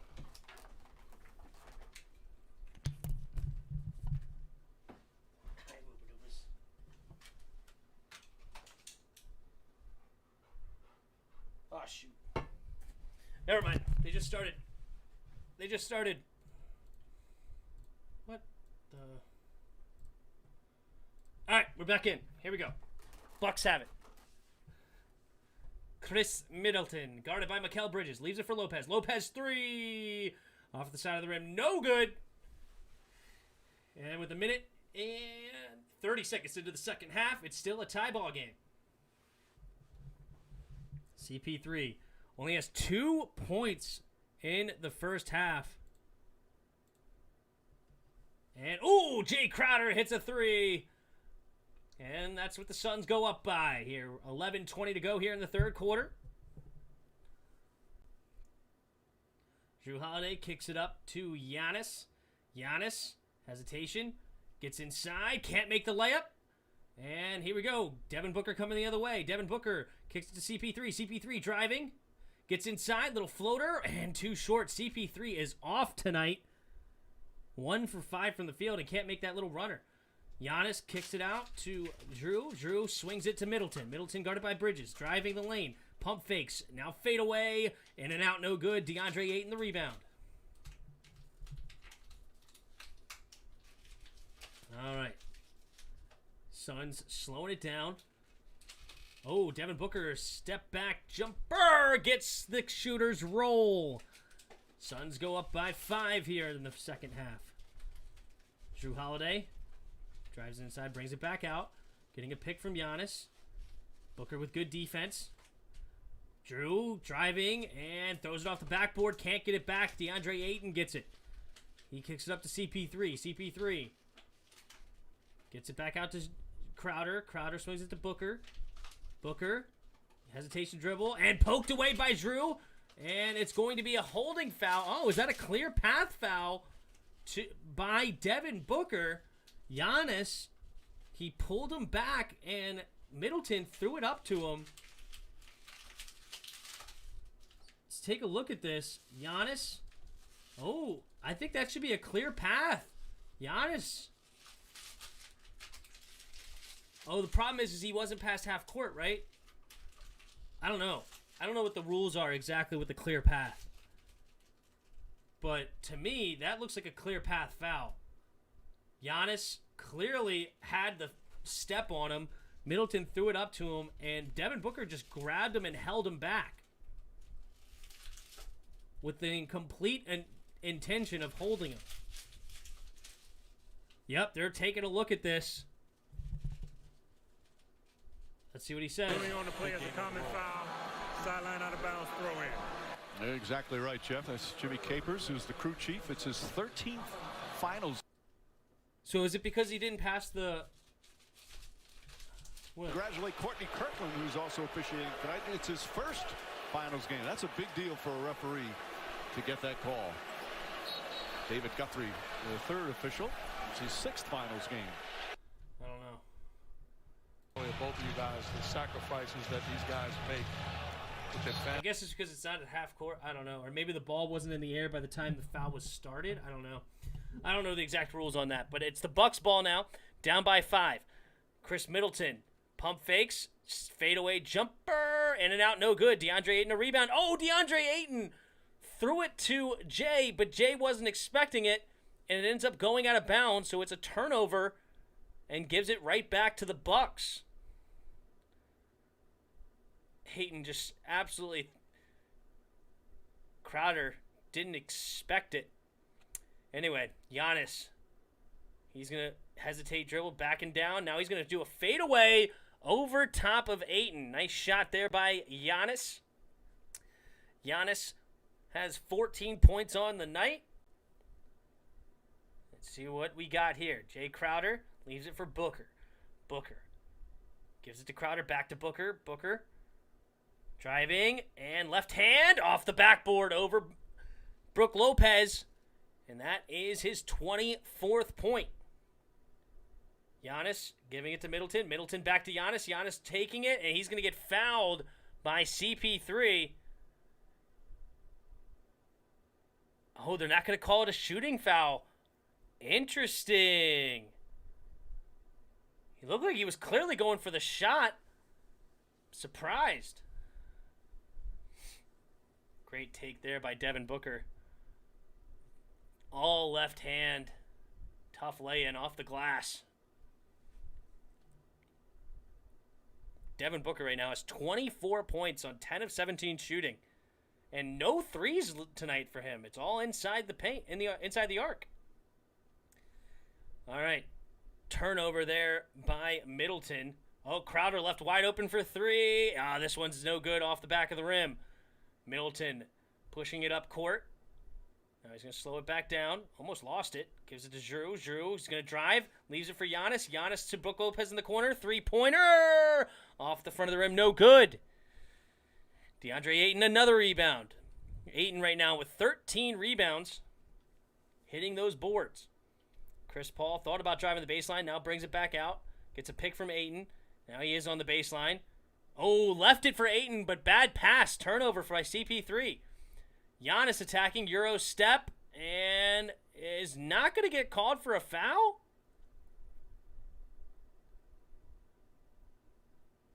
They're going to call Chris Paul on the rebound for a loose ball foul. Interesting call. Bucks are going to call a full timeout here with 8:14 to go in the third. I'm not really understanding. I feel like it should have been a travel if it wasn't a foul call there on Giannis. Clearly was all over the place. Looked like some contact with the body, but I'm not sure what happened. They will not silence me. I commented again the same thing. I got you. Yager, what up, Yager? Brooklyn will find a way to choke. Brooklyn's already been out.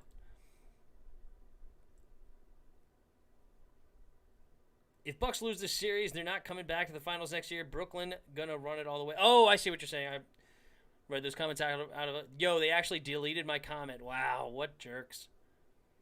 That power, what powers would you choose? Speed, invisible, flight, or superhuman strength? I would choose flight. I think flight would be the most awesome superpower because I like to travel and you could see some awesome sights. You know, super strength would be cool, but, you know, I mean, who cares, you know? But flying would be something just out of this world where you could just, you know, there's some huge height that you could go to. You could travel the world all you want, fly wherever you want. I think flying would be the best. About to be like Thanos. Fine, I'll do it myself.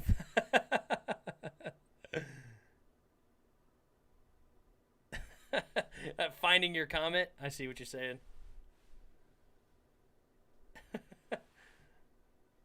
Fine, I'll do it myself. That's funny. All right, I'll be right back. I gotta fill up my water bottle for real. What's up? What's up?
Said I was going to fill up my water bottle. Definitely forgot my water bottle up here. That's what happens when you're a doofus. All right, here we go. 59-54, Bucks have it. So Giannis.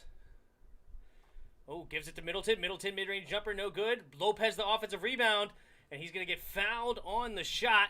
So Lopez will go to the line for two. They will not silence me. That's hilarious.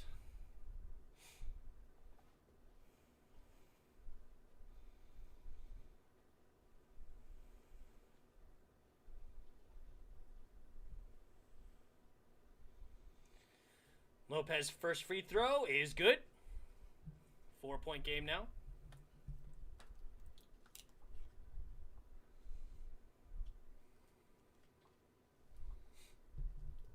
Lopez. Second free throw is good. All right. 59-56 now with 8 minutes to go here in the third quarter. Middleton guarding CP3 full court. CP3 gets it across half court, gets it to Jay Crowder. Jay Crowder leaves it for Booker. Booker guarded by Drew. Booker almost getting poked away by Drew. Drew playing really good defense here. 5 seconds on the shot clock. Booker, turnaround, fadeaway jumper. Can't be stopped tonight. Unbelievable shot there by Devin Booker.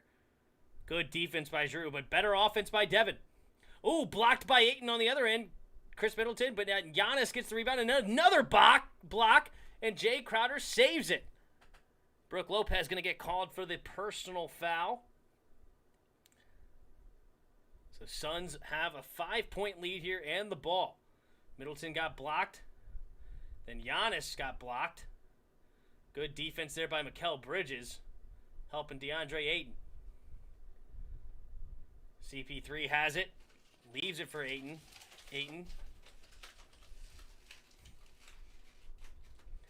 Ooh, nice shot.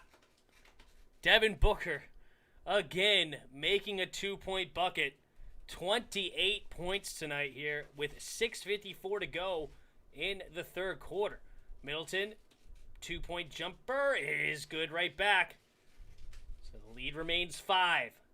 CP3 coming the other way.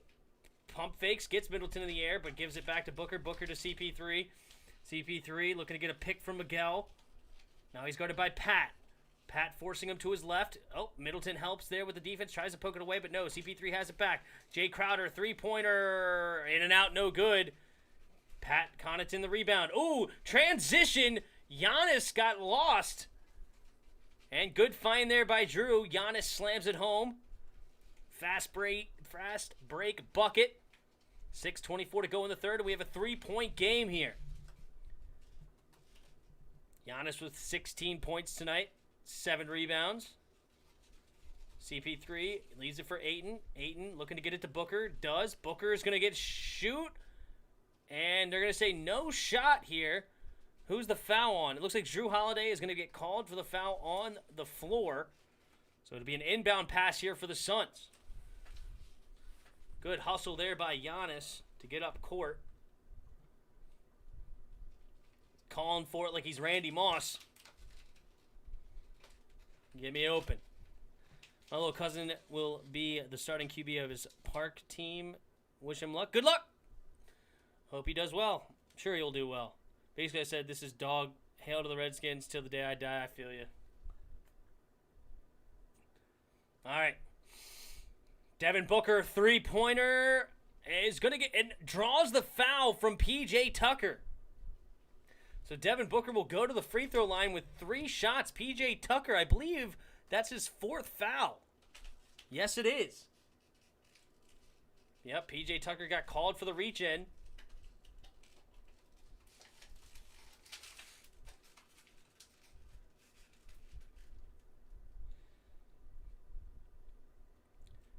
First free throw for Booker. In and out, no good.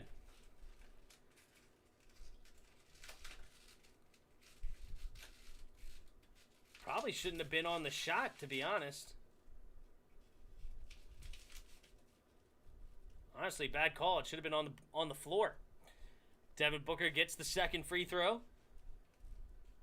6:04 here to go in the third quarter. Third free throw is good. 65-60 now. Devin Booker now with 30 points with a lot of basketball to go. Middleton has it at the top of the key. He's driving, and he's going to draw the foul off of Devin Booker. Devin Booker, that will be foul number 4 on Devin Booker. Booker said, "How is that on me?" Let's take a look. I mean, that's a foul. It's a good call. Middleton couldn't complete the 3-point play, or get the bucket, I should say, for the end one. But he will go to the line for 2 shots. Got the first one. Yeah, Devin Booker's definitely going to have to go to the bench, which is unfortunate because he's absolutely going off tonight with 30 points. Cam Johnson will come in for him. Bobby Portis is going to come in for P.J. Tucker. Both of them have 4 fouls. P.J. Tucker and Devin Booker.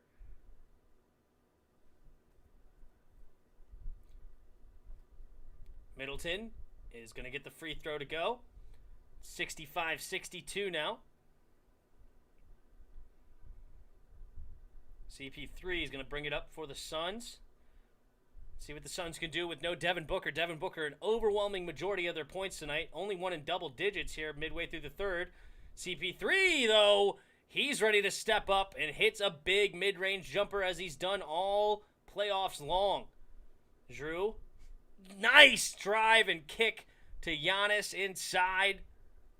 Finding a driving Giannis, and Giannis knocks down the quick layup.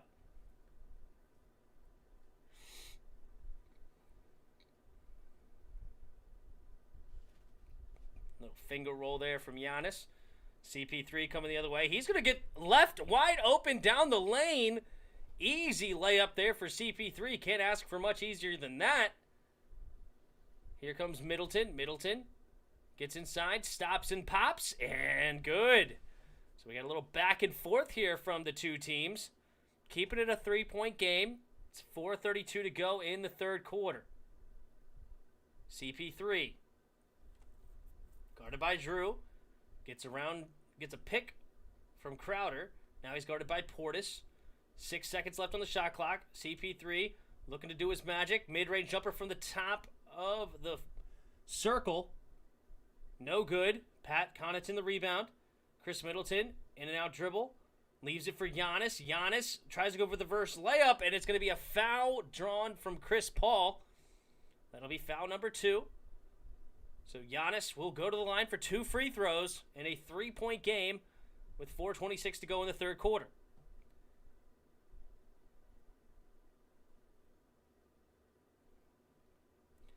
What does Middleton have tonight? Middleton, 22 points, but on 21 shots. Middleton does not get to the free throw line enough. And 9 for 21 shooting. 2 for 5 from 3.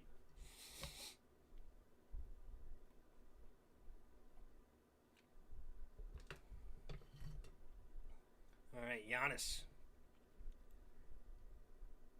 First free throw is up. Too short, off the front of the rim.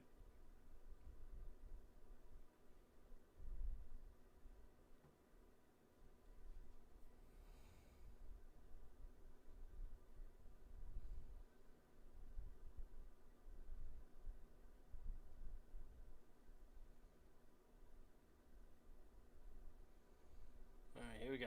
Second free throw for Giannis.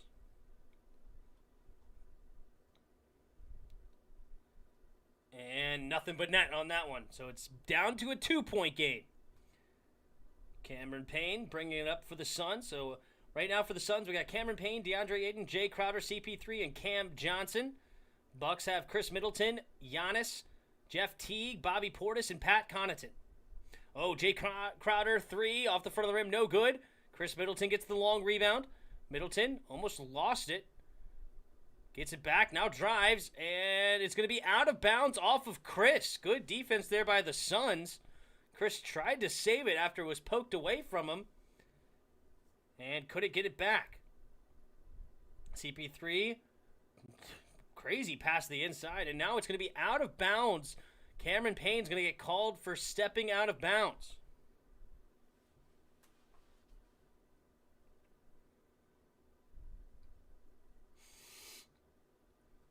Giannis bringing it up court. Going to get a pick from Pat. Giannis leaves it for Pat. 3-pointer. Bang!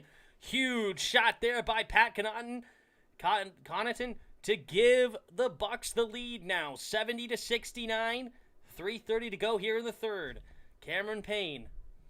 Hesitation dribble. Gets inside. Left-hand layup. And one! Suns get the lead right back, 71-70, and Cameron Payne will go to the free throw line for a 3-point play. Nice take. Pat Connaughton's going to get called for the foul. He's upset about it. I don't know. Did he foul him, really?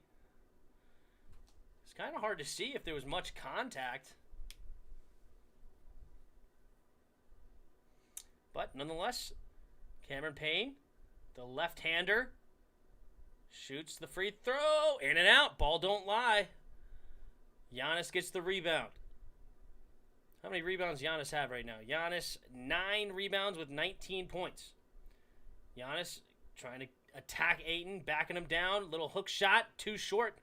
Ayton may have gotten a hand on that. Good defense by DeAndre. Devin Booker back in the game with 4 fouls.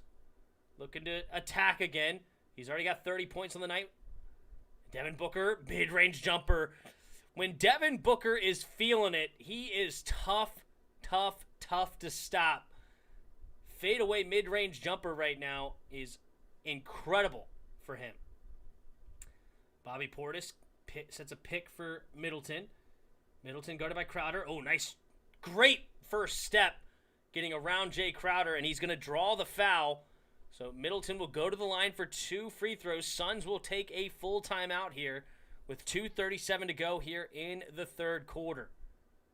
Oh, look at Pat Connaughton. He looked like he was talking some smack. It's good defense, too. His hand in his face, but better offense. All right, we got a timeout here. Devin Booker right now with 32 points on 13 of 20 shooting, but that's literally like all he's doing. He only has 2 assists and 1 rebound. He is not doing anything other than scoring points right now for the Suns.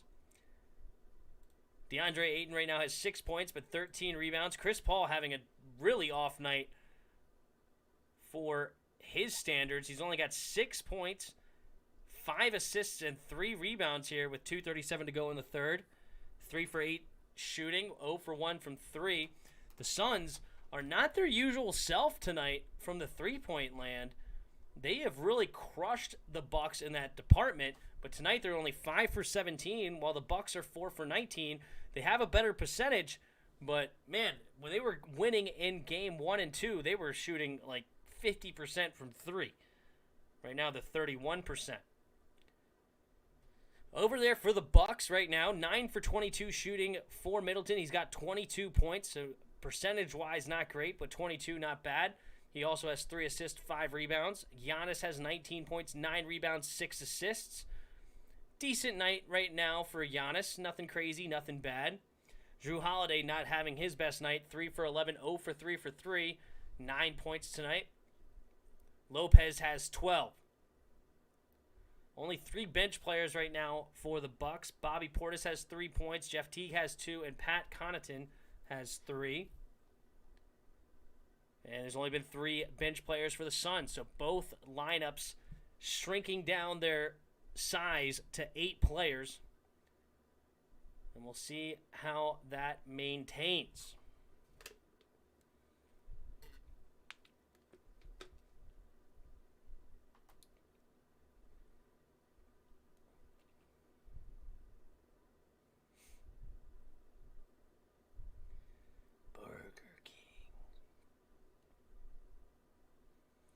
The stacker?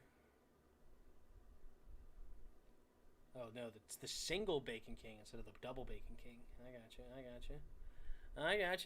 you. I'm with you.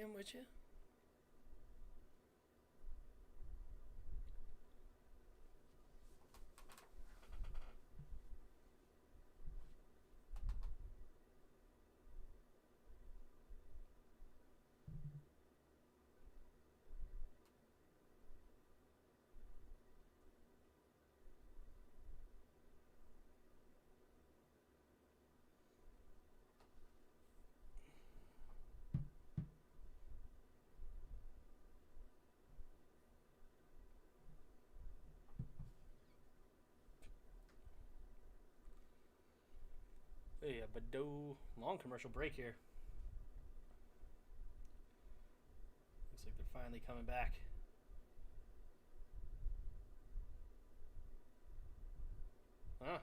Devin Booker right now has the most points ever in his first NBA playoffs. 532 points tonight for the young man. Chris Middleton knocks down the free throw. So it's now 73 to 71.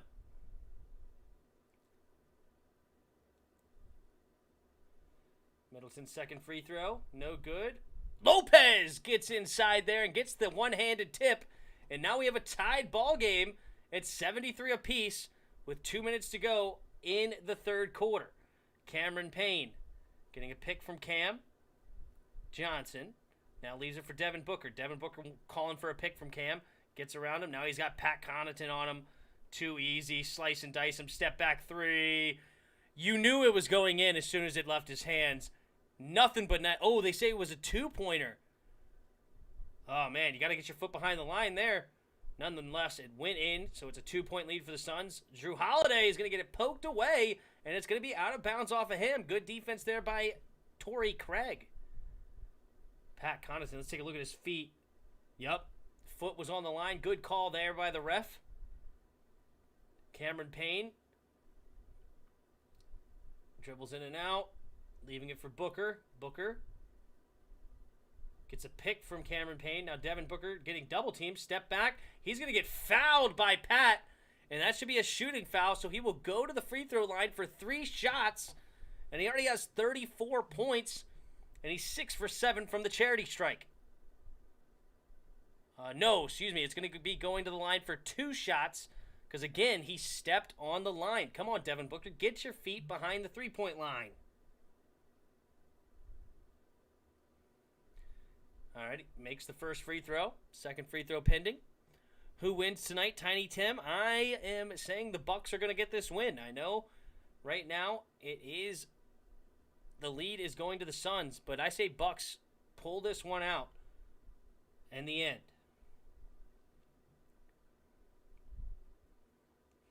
Second free throw attempt is good from Devin. So extends their lead to 4.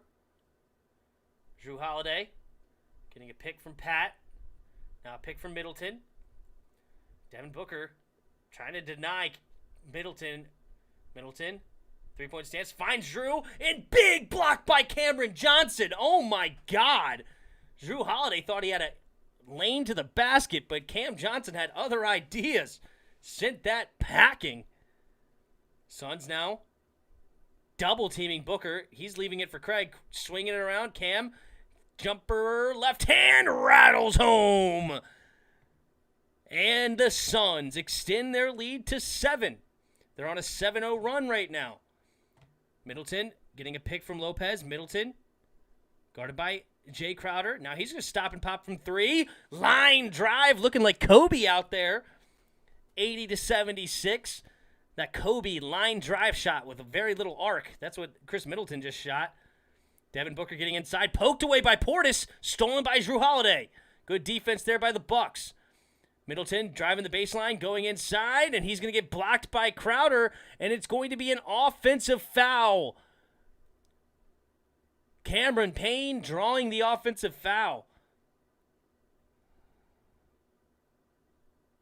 Good defense there by Cameron Payne. And for his efforts, he got stepped on by Jay Crowder.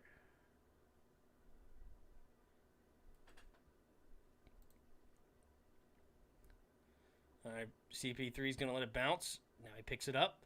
So it's 30 seconds left here in the third quarter. Craig has it. Now finds a way to get it to Booker. Booker, between his legs, gets inside. Little mid-range. Got it again. Devin Booker right now has 38 points. They're throwing all sorts of bodies at him, and nobody can stop him tonight. Chris Middleton, hesitating dribble, 5 seconds, driving the baseline, spin move, and it's going to be stolen. And it's the end of the third quarter. Suns 82, Bucks 76. Cam Johnson with a couple of nice 2 defensive plays down the stretch here in the third quarter. And it keeps the Suns in the lead. Devin Booker, man possessed. He's got 38 points without a single 3-pointer. This might be the most points without a 3, or getting up there, I guess. I don't know how many points, the most points like Shaq had in a finals game, but if Devin Booker continues on this pace and doesn't score a 3, he might have the most points without a 3-pointer in a finals game. Most points in a game without a 3-pointer. Shaquille O'Neal and Carmelo and Michael Jordan tied for the most points in the game with exactly 3 3-pointers, or 0 3-pointers at 61 points. Okay, that's in a regular season game. How about in the finals? In the finals. Most points in a finals game without a three-pointer. Okay, so it was back in 1993. Michael Jordan had 55 points. That's going to be tough to catch. He's going to need 17 more points to tie. I don't know if he's going to get that. We'll see. We shall see. But I think he could easily get to second on this list. I don't know. A little Dwayne Haskins' wife has been arrested for knocking one of his teeth out. If I was her, I would have done it too. What?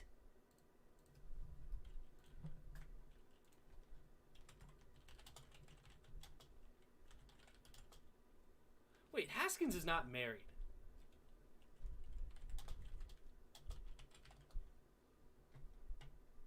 Facial, this was 13 minutes ago. Document said he told police his wife punched him in the face. He told a hotel security officer, I want her out of my room. She hit me and cut my lip open. He also lost a tooth in the encounter. When did Dwayne Haskins get married? I didn't even know he was married. What's up with him going to a strip club then?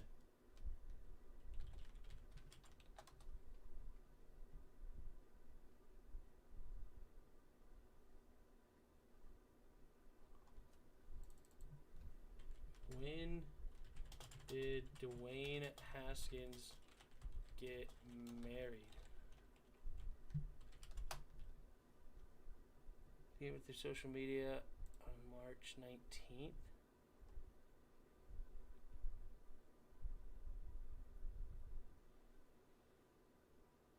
Knocking his tooth out. Piece of his tooth found on the floor of the casino hotel. Haskins reportedly treated for his injuries and released from Sunrise Hospital in Las Vegas. Gondresic Haskins posted bail and will have a hearing on August 3rd. Haskins announced the couple's engagement through social media earlier this year, but Calabria Haskins told the police the couple was married on March 19th. Oh, so it was kind of like a hidden thing? Interesting.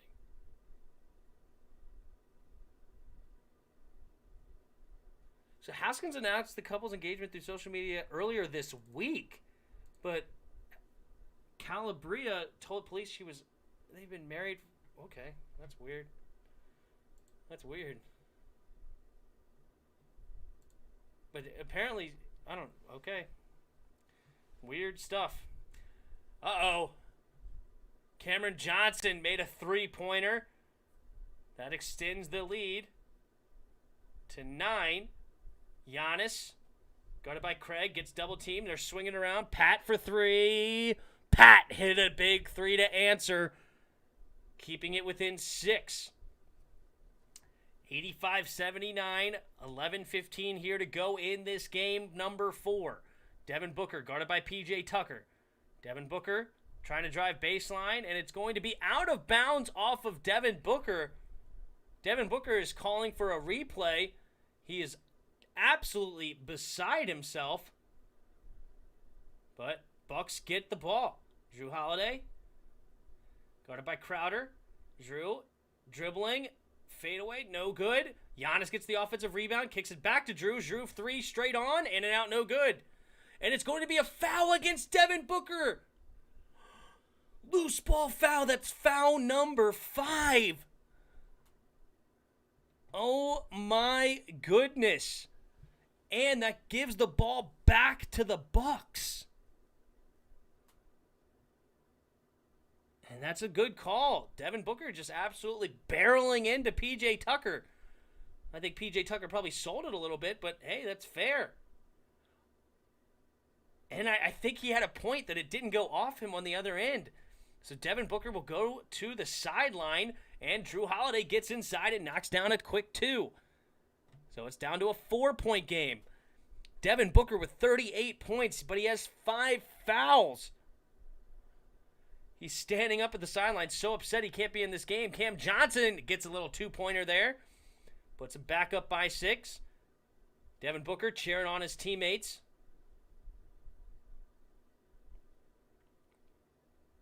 Drew Holiday going inside. Step back mid-range jumper. No good. Way off. And Cameron Payne's going to end up with the rebound. Cameron Payne slows it down. Guarded by Pat. Now he's going to attack. Swings out to Cam. One more pass. Jay Crowder, 3. Off the side of the rim, no good. Pat Connaughton gets the rebound. Leaves it for Giannis. Giannis looks to attack.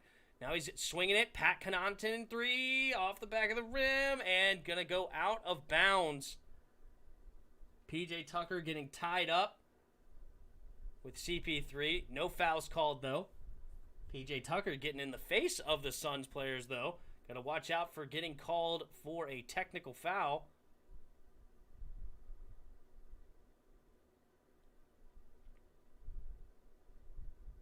Here we go. Devin Booker kicking the chair. Not happy with the officiating tonight, but I think for the most part, they've called fouls on him when he's fouled. Honestly. Chris Paul can't knock down the fadeaway jumper. Rebound, Pat. Drew Holiday coming the other way. Leaving it for Pat. Pat swings it to Chris. Chris leaves it for Giannis on the block. Oh, nice pass. One more to PJ Tucker in the corner. No good. Drew Holiday gets the offensive rebound, but he can't get the putback. And it's going to be a foul against Giannis Antetokounmpo. Suns will get the ball here with 9:05 to go in the fourth quarter. Suns up by 6. He tried to play a little, good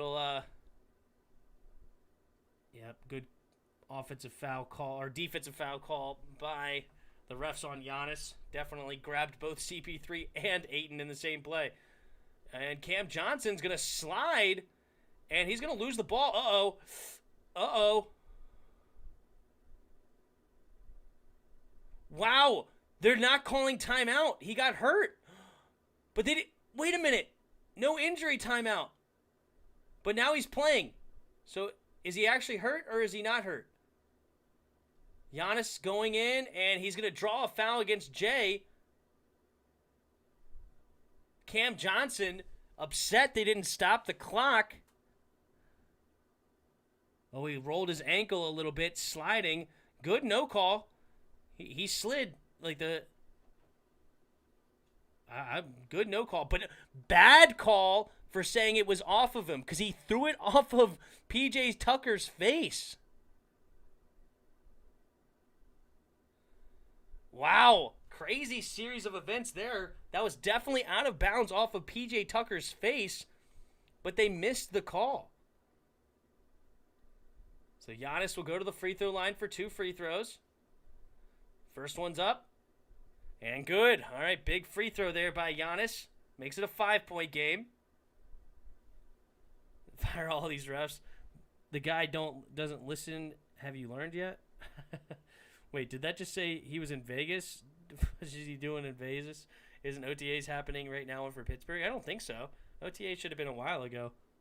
He should be off on his own time now. This is their time off usually before training camp.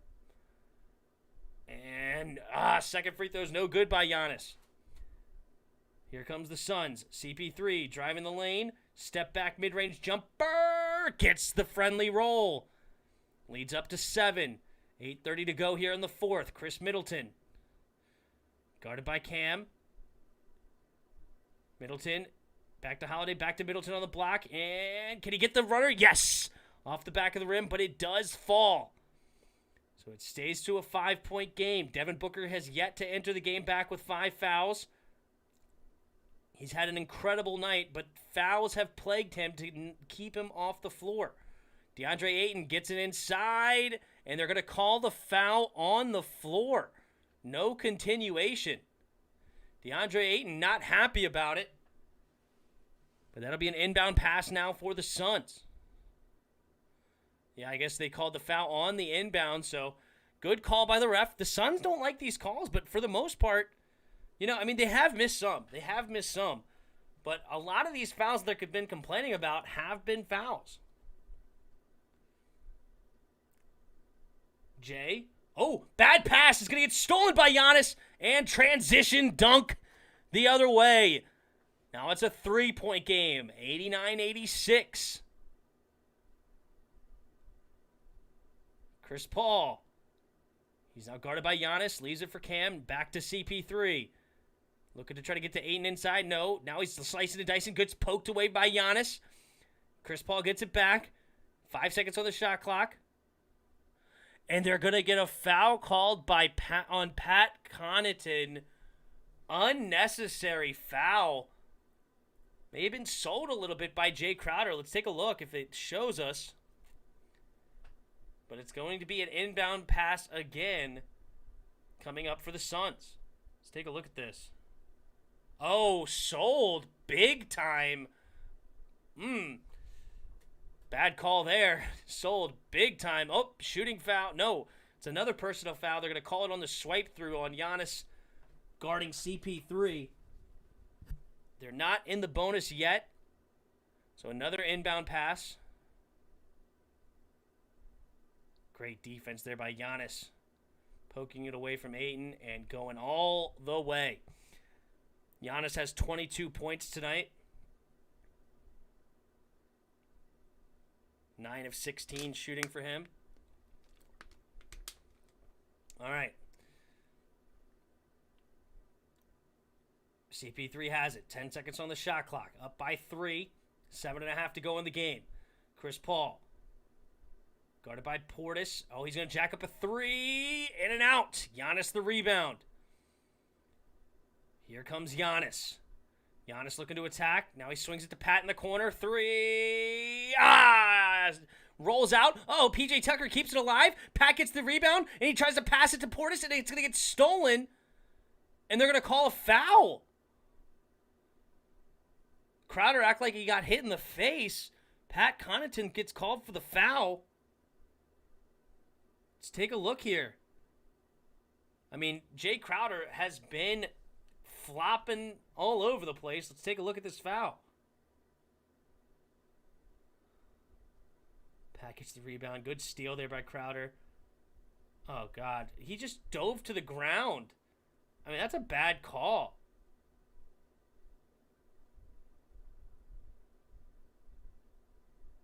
He literally just dove to the ground. He didn't get pushed, and he just sold the foul. I mean, that's a no call to me. That's a no call. Jay Crowder will go to the free throw line for 2 shots. They are now in the bonus after a series of fouls by the Bucks. That was like 4 quick fouls in a row. He had 1, 2, 3. I think there was 1. Yeah, 4 fouls in less than a minute of game time. Jay Crowder, first free throws up, and no good. Devin Booker sitting on the sidelines watching his team play, even though he has 38 points, but he has 5 fouls. And it's preventing him. Tim, you know Dwayne Haskins' wife knocked one of his teeth out during an argument? Yeah, Uriah came over and told us. That was funny. Madness, so crap, yeah. All right, Jrue Holiday is going to get a full timeout now for the Bucks. Down by 4. Mike Budenholzer will see what he can draw up, give his team a breather. He does have 4 timeouts remaining, so plenty of timeouts going to be available to him down the stretch.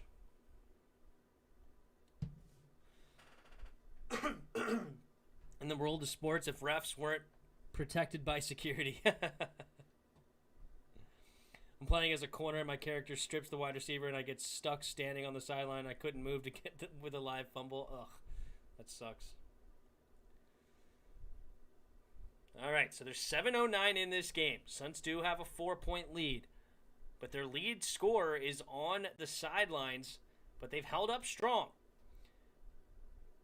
Jrue Holiday is the big problem in this game right now. 4 for 17 shooting has really limited this Bucks team. You'd like to see, even if that was 8 out of 17, which is still not a great shooting night, but that would give them, 8 more points, and all of a sudden the Bucks are up by 4. But you could say the same thing with the Suns right now. Chris Paul, 4 for 11, 0 for 2 from 3. He's only got 8 points tonight. Very out of character for Chris Paul. Tim, you would have ran up on a ref if they did the Saints no call on your team? Dude, Me and refs have had some run-ins over the day.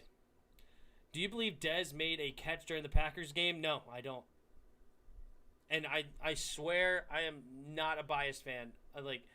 The rule is at the time, the rule was you have to maintain possession through the catch. He didn't. So, therefore, it was not a catch. You had to maintain possession through the ground back then. It was written in the rule. It wasn't a complicated rule. This wasn't a hard thought. I mean, it's really not even arguable that it was a catch by the rule. Now, if you want to say it was a catch in your own made-up rules in your head, okay, fine. If it's a catch to you, cool. But by the letter of the law, it was clearly not a catch. By definition.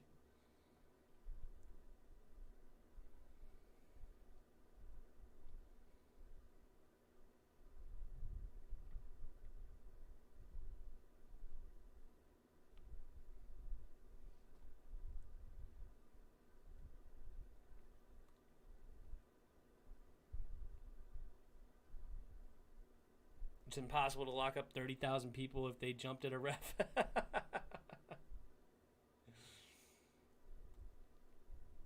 Well, that's how riots get started, Spoiled, so let's not talk about that.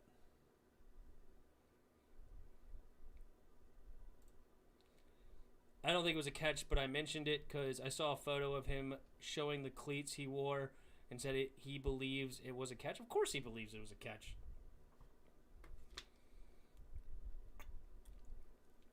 But by what rule? It was not a catch by rule. Anybody that says it was a catch by the rule is just out of their minds. You had to maintain possession through the ground. That's how they always called it. But anyway. All right. 90-86.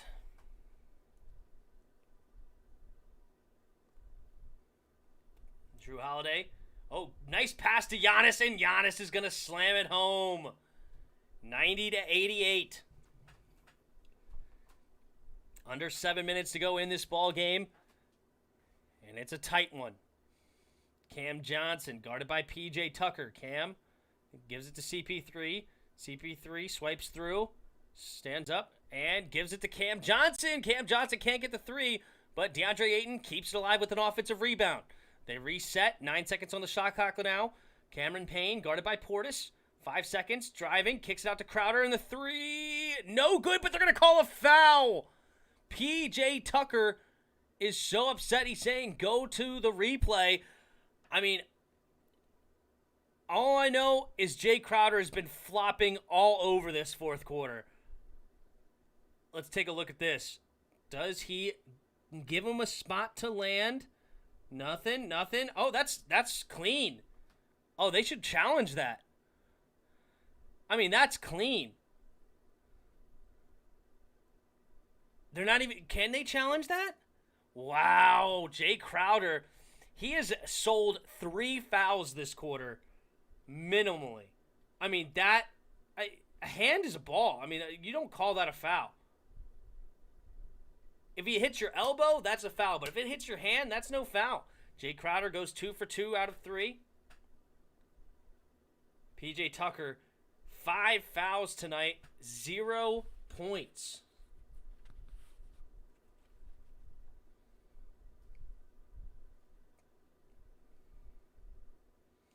Devin Booker still waiting to come back in. 6:27 to go, and Jay Crowder makes all 3 free throws. And it's 93-88. John Tucker got no reason to complain because he's been doing it all game. Yeah, well, Jay Crowder has been selling some fouls here in this fourth quarter. Nice drive there by Chris Middleton. Gets it off the glass. It's a 3-point game. And here come the Suns. We're about to pass the halfway mark in this fourth quarter. See what the Suns can do down the stretch. Nice drive there. Big block by Bobby Portis on Cam Payne. And that's going to go out of bounds. 7 seconds left. Let's take a look here. Yeah, that's a clean block. Yeah, that's tough by Cameron Payne, the little guy, going right at Giannis and Bobby Portis saying, get out of here. No shot. All right, 7 seconds left here on the shot clock. Let's see what the Suns can do. Devin Booker enters the game with 5 fouls with 5:55 to go. Cam Johnson, baseline jumper is good. 95-90. Chris Middleton gets a pick from Giannis. Middleton going, stops, uses pivot foot. Now he finds Drew, back out. Drew's going to do the baseline. Nope, spins back around. Now backing down Chris Paul. Drew, good defense by CP3, trying to get it inside to Giannis. Giannis goes to the ground, and we're going to have a jump ball between Giannis and Jay Crowder. So that should be an easy win for Giannis, but let's see what happens. It's 95-90, and it's 4.8 seconds on the shot clock if the Bucks win the tip. Big shot there by Cameron Johnson. All right, Giannis versus Jay. 4.8 seconds on the shot clock.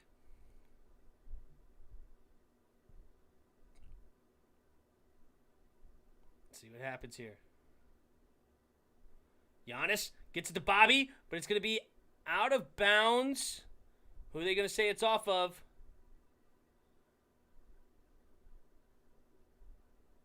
And I can't, it looks like it's going to be out of bounds. Or are they going to redo the tip? It's off Portis. Bucks got lucky. Middleton shoots. And no good. But Pat Connaughton's there for the tip. And he makes it. 95-92. It looked like the Bucks got lucky there. It looked like that was off of Bobby Portis, and they missed the call. Chris Paul gets it to Ayton. Ayton getting to Booker. Booker guarded by Giannis. Oh, did he get it inside to Ayton? Ayton hook shot off the back of the rim. No good. Can he get the offensive rebound? He was poking around, but no. Bobby Portis ends up with it. Giannis coming the other way. Giannis looking to get attack mode. Leaves it for Chris. Chris swings it to Bobby Portis at the top of the key. Bobby Portis driving, and it's going to be a big block there by DeAndre Ayton. DeAndre Ayton bucking at the rim. He's not even bucking at anybody. He's looking at the base of the rim and just give me that block. Giannis on the block, guarded by Ayton. Giannis, jab step, driving the baseline, trying to get inside and can't make it. Portis the tip and no good. DeAndre Ayton the rebound. Good defense there by DeAndre Ayton, making it tough on him. Devin Booker now has it. Guarded by Drew. Gets a pick from Jay. Now he's guarded by Portis. 9 seconds on the shot clock. 4:20 to go in this ball game with a 3-point lead. Devin Booker looking behind the back. Step back jumper. Oh, no good. Off the front of the rim. He is human. Giannis leaves it for Drew. 3-pointer. Off the back of the rim. No good. DeAndre Ayton the rebound. That would have been huge to tie this game up, but it's 4 minutes left. Suns have the ball and up by 3. Chris Paul is going to slow this up. 12 seconds on the shot clock. Guarded by Pat Connaughton. Going to get a pick from Ayton. Driving to the right. Now tried to leave it for him. Bad pass. Giannis the stole. 3-on-1. Drew Holiday the other way. And Giannis gets the layup. Good job by Devin Booker not allowing the foul to be called on him. That would have been a crucial 6th foul, and he's gone. All right, it's a 1-point ball game. Suns will use a timeout here with 3:30 to go in the fourth quarter. Let's take a look at here. Was there any foul? Oh, that easily could have been called. Wow. That was a foul on Devin Booker. That is a superstar foul right there. I mean, he's all over his arm. Giannis, though, got the offensive rebound and tipped it back in transition. But Devin Booker could have been out of this game if they called that a foul. And he got him all down the arm and on the body. Easily could have been called a foul. But the refs swallowed the whistle to keep Devin Booker back in this game. And that could be crucial down the stretch. Giannis hates one-on-one with Ayton. Yeah, Ayton's no joke. How many lineup changes did the Bucks do every quarter? I don't know. I mean, the bench, Pat's played 28 minutes. Lopez has only played 19, though, even though he's a starter. But they've only gotten 3 bench players. Pat Connaughton's been playing a lot because right now, the Suns have been playing a lot of small ball, to be honest. Ayton does have 35 minutes, but they've gone a lot of small ball lineups, to be honest, in this game. Until we start putting people who care in the front office will always suck. Yeah, talking about the Pelicans. All right, 3:30 to go here in the fourth quarter. We have a ball game down the stretch. Suns will have the ball up by 1. Devin Booker has 5 fouls, but he also has 38 points. Chris Middleton has 30 points. Giannis has 26. Jrue Holiday only has 11 right now. He's been off tonight. Hasn't made a three-pointer at all. And basically all of the Suns have been off. It's been all Devin Booker. Jay Crowder, the only other one with double-digit points at 13, but he's 3 for 10 from shooting. They are 52 and almost 53% from the field somehow. Cam Johnson is 4 for 6. He does have 10 points off the bench. So, sorry, there's 2 guys in double digits. 4 for 7 for Cameron Payne. He's got 9 points. But, yeah, mostly the scoring is coming from Devin Booker right now. When did the Pelicans ever take advantage of free agents IR trade for someone? Hey, it is what it is, man. It is what it is. It's the NBA for you.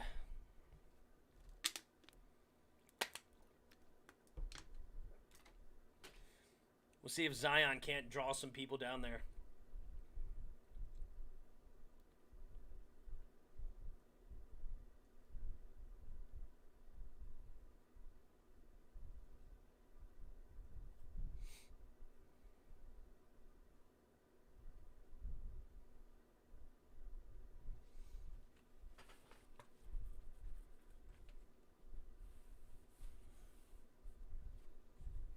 Okie dokie. Game number 4. A 1-point ball game. PJ Tucker with 5 fouls is going to enter the game right now for Bobby Portis. Easily could have been Devin Booker's 6th foul. That is insane. I mean, that is a foul if you've ever seen one. They swallowed the whistle for him. CP3 gives the Cam back to CP3. CP3 is going to get double picked now. He's going to go inside. And it is... Oh, nice block there by Giannis. CP3 ends up on the ground. They have a 5-on-4. Middleton leaves it for Giannis. Pat Connaughton in the corner. Bang! Pat Connaughton with a huge 3. 97-95. And the Bucks on a 7-0 run take the lead here. Under 3 minutes to go. Devin Booker, nice little leaner, ties it back up. Devin Booker now has 40 points.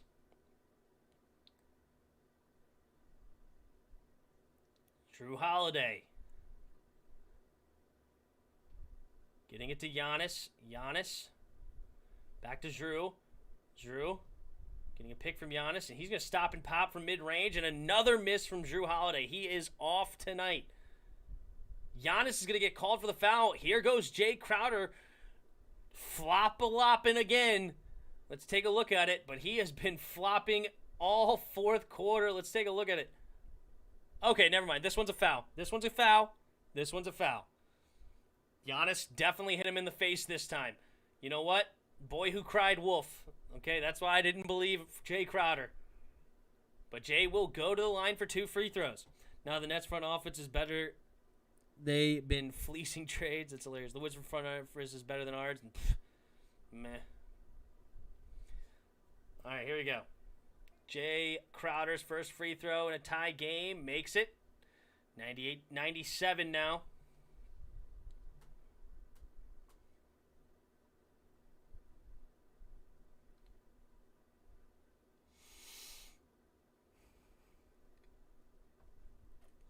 Two and a half minutes to go. Jay Crowder has another free throw. And it's up. And good. All right. 99-97. Jrue Holiday.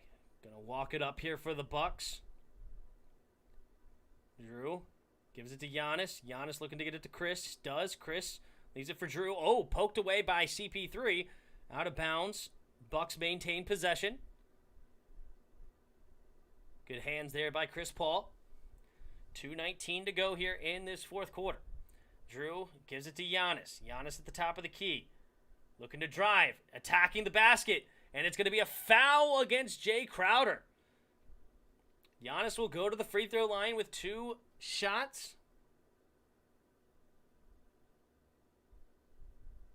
Jay Crowder is beside himself. Stood straight up. He got him on the arm. I mean, but he did go straight up in defense, but was his feet in the box? I can't tell. Or like, was his feet in there? But he did go up. Straight up. I think it was he had an argument. Ooh, Chris Middleton. Nice take there. And it's 99-99. So, it was not a shooting foul. I wonder how they decided it wasn't a shooting foul. That's probably fortunate for the Bucks. They probably didn't want Giannis to go to the free throw line. All right, Devin Booker has it for the Suns. Under 2 minutes to go, 99 apiece. Devin Booker, guarded by Pat Connaughton. Looking to attack. Gets inside, shoots from the free throw line. Leaner, off the back of the rim, no good. Drew Holiday the rebound. Here comes the Bucks. Leaves it for Giannis. Giannis is going to get fouled again by DeAndre Ayton. And I don't know if that put them in the bonus. No, it was Mikal Bridges the foul, excuse me. Because now Giannis went for the pass after the whistle was called. So nope, it's an inbound. So now they're in the bonus. So next foul, they will go to the line. Middleton thought about pulling a 3. Doesn't like it. Now he's going to pull a 2. Oh my God, Chris Middleton. Big bucket there. Bucks now up 101-99 with 1:26 here to go. Chris Paul gets across half court. Leaves it for Ayton. Ayton looking to get it to Booker. Booker guarded by P.J. Tucker. And alley-oop, but blocked by Giannis. What a block by Giannis Antetokounmpo on DeAndre Ayton alley-oop. Oh my God. Holy smokes. Chris Middleton's going to slow it down. We're passing the minute mark in a 2-point game. Chris Middleton getting it inside. He's going to shoot a fadeaway. In and out, no good. But Drew Holiday gets the offensive rebound. Drew gets a fresh 14. Brings it back out. Chris has it. 47 seconds. Gets a pick from Giannis. Middleton, step back jumper. No good. Mikal Bridges the rebound. Chris Paul bringing it up. Suns have 2 timeouts. 35 seconds. Nice pass. Oh, so CP3 loses it. Drew Holiday gets the steal. 3-on-1. Chris Middleton. Is that an and one? No. They do not call the foul. Suns will take a full timeout, and the Bucks go up by 4 here in Game 4 with 27.2 seconds to go. Giannis with a huge block on DeAndre Ayton. Are you kidding me? Devin Booker thought he had DeAndre Ayton on an alley-oop, and that was a huge finals block by Giannis. Giannis Antetokounmpo not willing to go down 3-1, and the Bucks have a driver's seat down the stretch. I don't like this game. Officiating was terrible. It didn't matter. I mean, I don't know if I would say it's terrible. They definitely missed some calls, though. They definitely missed some calls. But they've missed a couple of fouls on Devin Booker here late to keep him in the game. It's hilarious. DRG, this series might get good. I said on the Chris and Tim podcast earlier, I think this is going to go 7. Like, the home court advantage is so massive in this game because the role players are so important. But yet, then again, it proved to be huge because the Suns, unfortunately, Devin Booker had 5 fouls tonight. And CP3 was way off tonight. It sucks. Chris Middleton, nice take. Somehow they did not get an and one there. That was fortunate for the Suns. They kept the Bucks in the game. It is what it is. He did, but bro, it was poorly officiated. Series is tied. Suns and Devin Booker misses it. And they're going to foul Chris Middleton and send him to the line with 20.8. Devin Booker is so upset because he didn't get a foul call. And he's looking to maybe get a technical foul. No. Good no call there. Honestly, good no call. Devin Booker maybe had his hand on his hip a little bit, but that would have been super ticky-tack if they gave him the call. He's got to make that layup, to be honest. So Chris Middleton will go to the line with 2 free throws. Chris Middleton had a huge night, 36 points on 15 of 33 shooting. Not particularly great. Giannis had 26 with 14 rebounds, 8 assists. Middleton's first free throw is up and good. So this game is just about out of reach. One more free throw will put the nail in the coffin.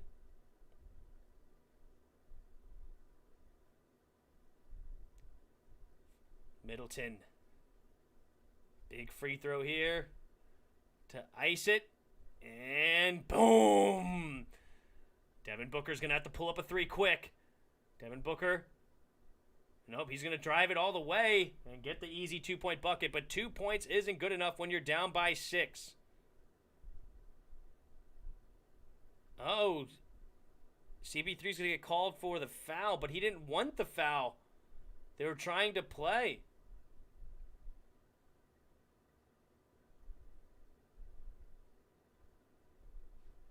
CP3 saying, yo, I didn't touch him. Let's take a look at this. I mean, he got his hands on there, but it was a quick foul. They didn't want a foul. They had to get a turnover. So the refs thought they were going to go for the quick foul. Instead, basically give Chris Middleton 2 free throws because they were trying to get the steal. I mean, there was some contact, but it wasn't enough to get a foul called. But Giannis could have got a turnover if they were paying attention. He didn't. Usually when you go to the baseline, you do the 1 foot thing where you go put 1 foot out of bounds. Devin Booker 3 off the side of the rim. And this series is tied, ladies and gentlemen. Milwaukee Bucks hold their home court, and it's 2-2, and we will go back to Phoenix on Saturday night. Stay tuned, come back, and hang out. Redskins fan Ted says this game is over. True. But Devin Booker, fantastic night shooting, 42 points on 17 for 28. That's pretty much all he did. He only had 2 assists, 1 rebound. But unfortunately, 5 fouls kept him out of this game for a lot of the fourth quarter down the stretch. And that was enough for the Bucks to make their comeback. Chris Middleton with 40 points tonight. Huge. It wasn't on great shooting. It was a lot of volume, but the 40 points nonetheless, especially with a couple of clutch buckets down the stretch, proved to be critical. Giannis had another great night with 26 points, 14 rebounds, 8 assists on 11 of 19 shooting. He was very great. And then he had 2 blocks, including 1 huge block on DeAndre Ayton down the stretch. Devin Booker passed it for an alley-oop, and Giannis said, oh, no, not in my house, and stuffed DeAndre Ayton. And that was in a 2-point ball game with a minute to go, and that helped propel this team over the top. 7.3 seconds in the game, and this game is over. The difference is 8 points. Tim, look into that camera and say the officiating kept them in the game. It's whatever. I mean, the officiating wasn't good either direction. I mean, freaking Jay Crowder flopped his butt off here in the fourth quarter, a bunch of it, so it is what it is. Oh my God, fans are chanting Bucks in 6. We'll see. But I don't think so. I think it's going to be Suns in 7, to be honest. I think this series is going to go 7. All right, CP3 is going to get a garbage layup. And that'll get him double digits just to save face. But it's 109, 103 with 2.2. Just got to get it in. Does pass it to Pat. And this game is over. So, a lot of fun. Thanks, everybody, for hanging out. I'm going to go pass out. Got work in the morning. And Tucker faked fouls on Booker. No. Pretty much every single foul on Booker was good. I don't remember a single foul against Devin Booker that was fake. I'm serious. And honestly, he should have been fouled out of this game. Are you serious? Go back and look at him. He should have been fouled out of this game. There was 2 fouls down this stretch that they kept him in. Bro. This was not a one-way affair. There was times where, like, they completely called it wrong with out-of-bounds calls the other way. It is what it is. But, yep, I will see you guys next time. I'm not sure when. I'll definitely see you guys Saturday. I don't know. We'll see what we'll do down the stretch here. Maybe we'll do something tomorrow or the next day. Maybe just hop on and hang out with you guys. But I don't know. Hit the Discord up if you're not in the Discord, and I'll let you know what's going on. But until next time. See ya!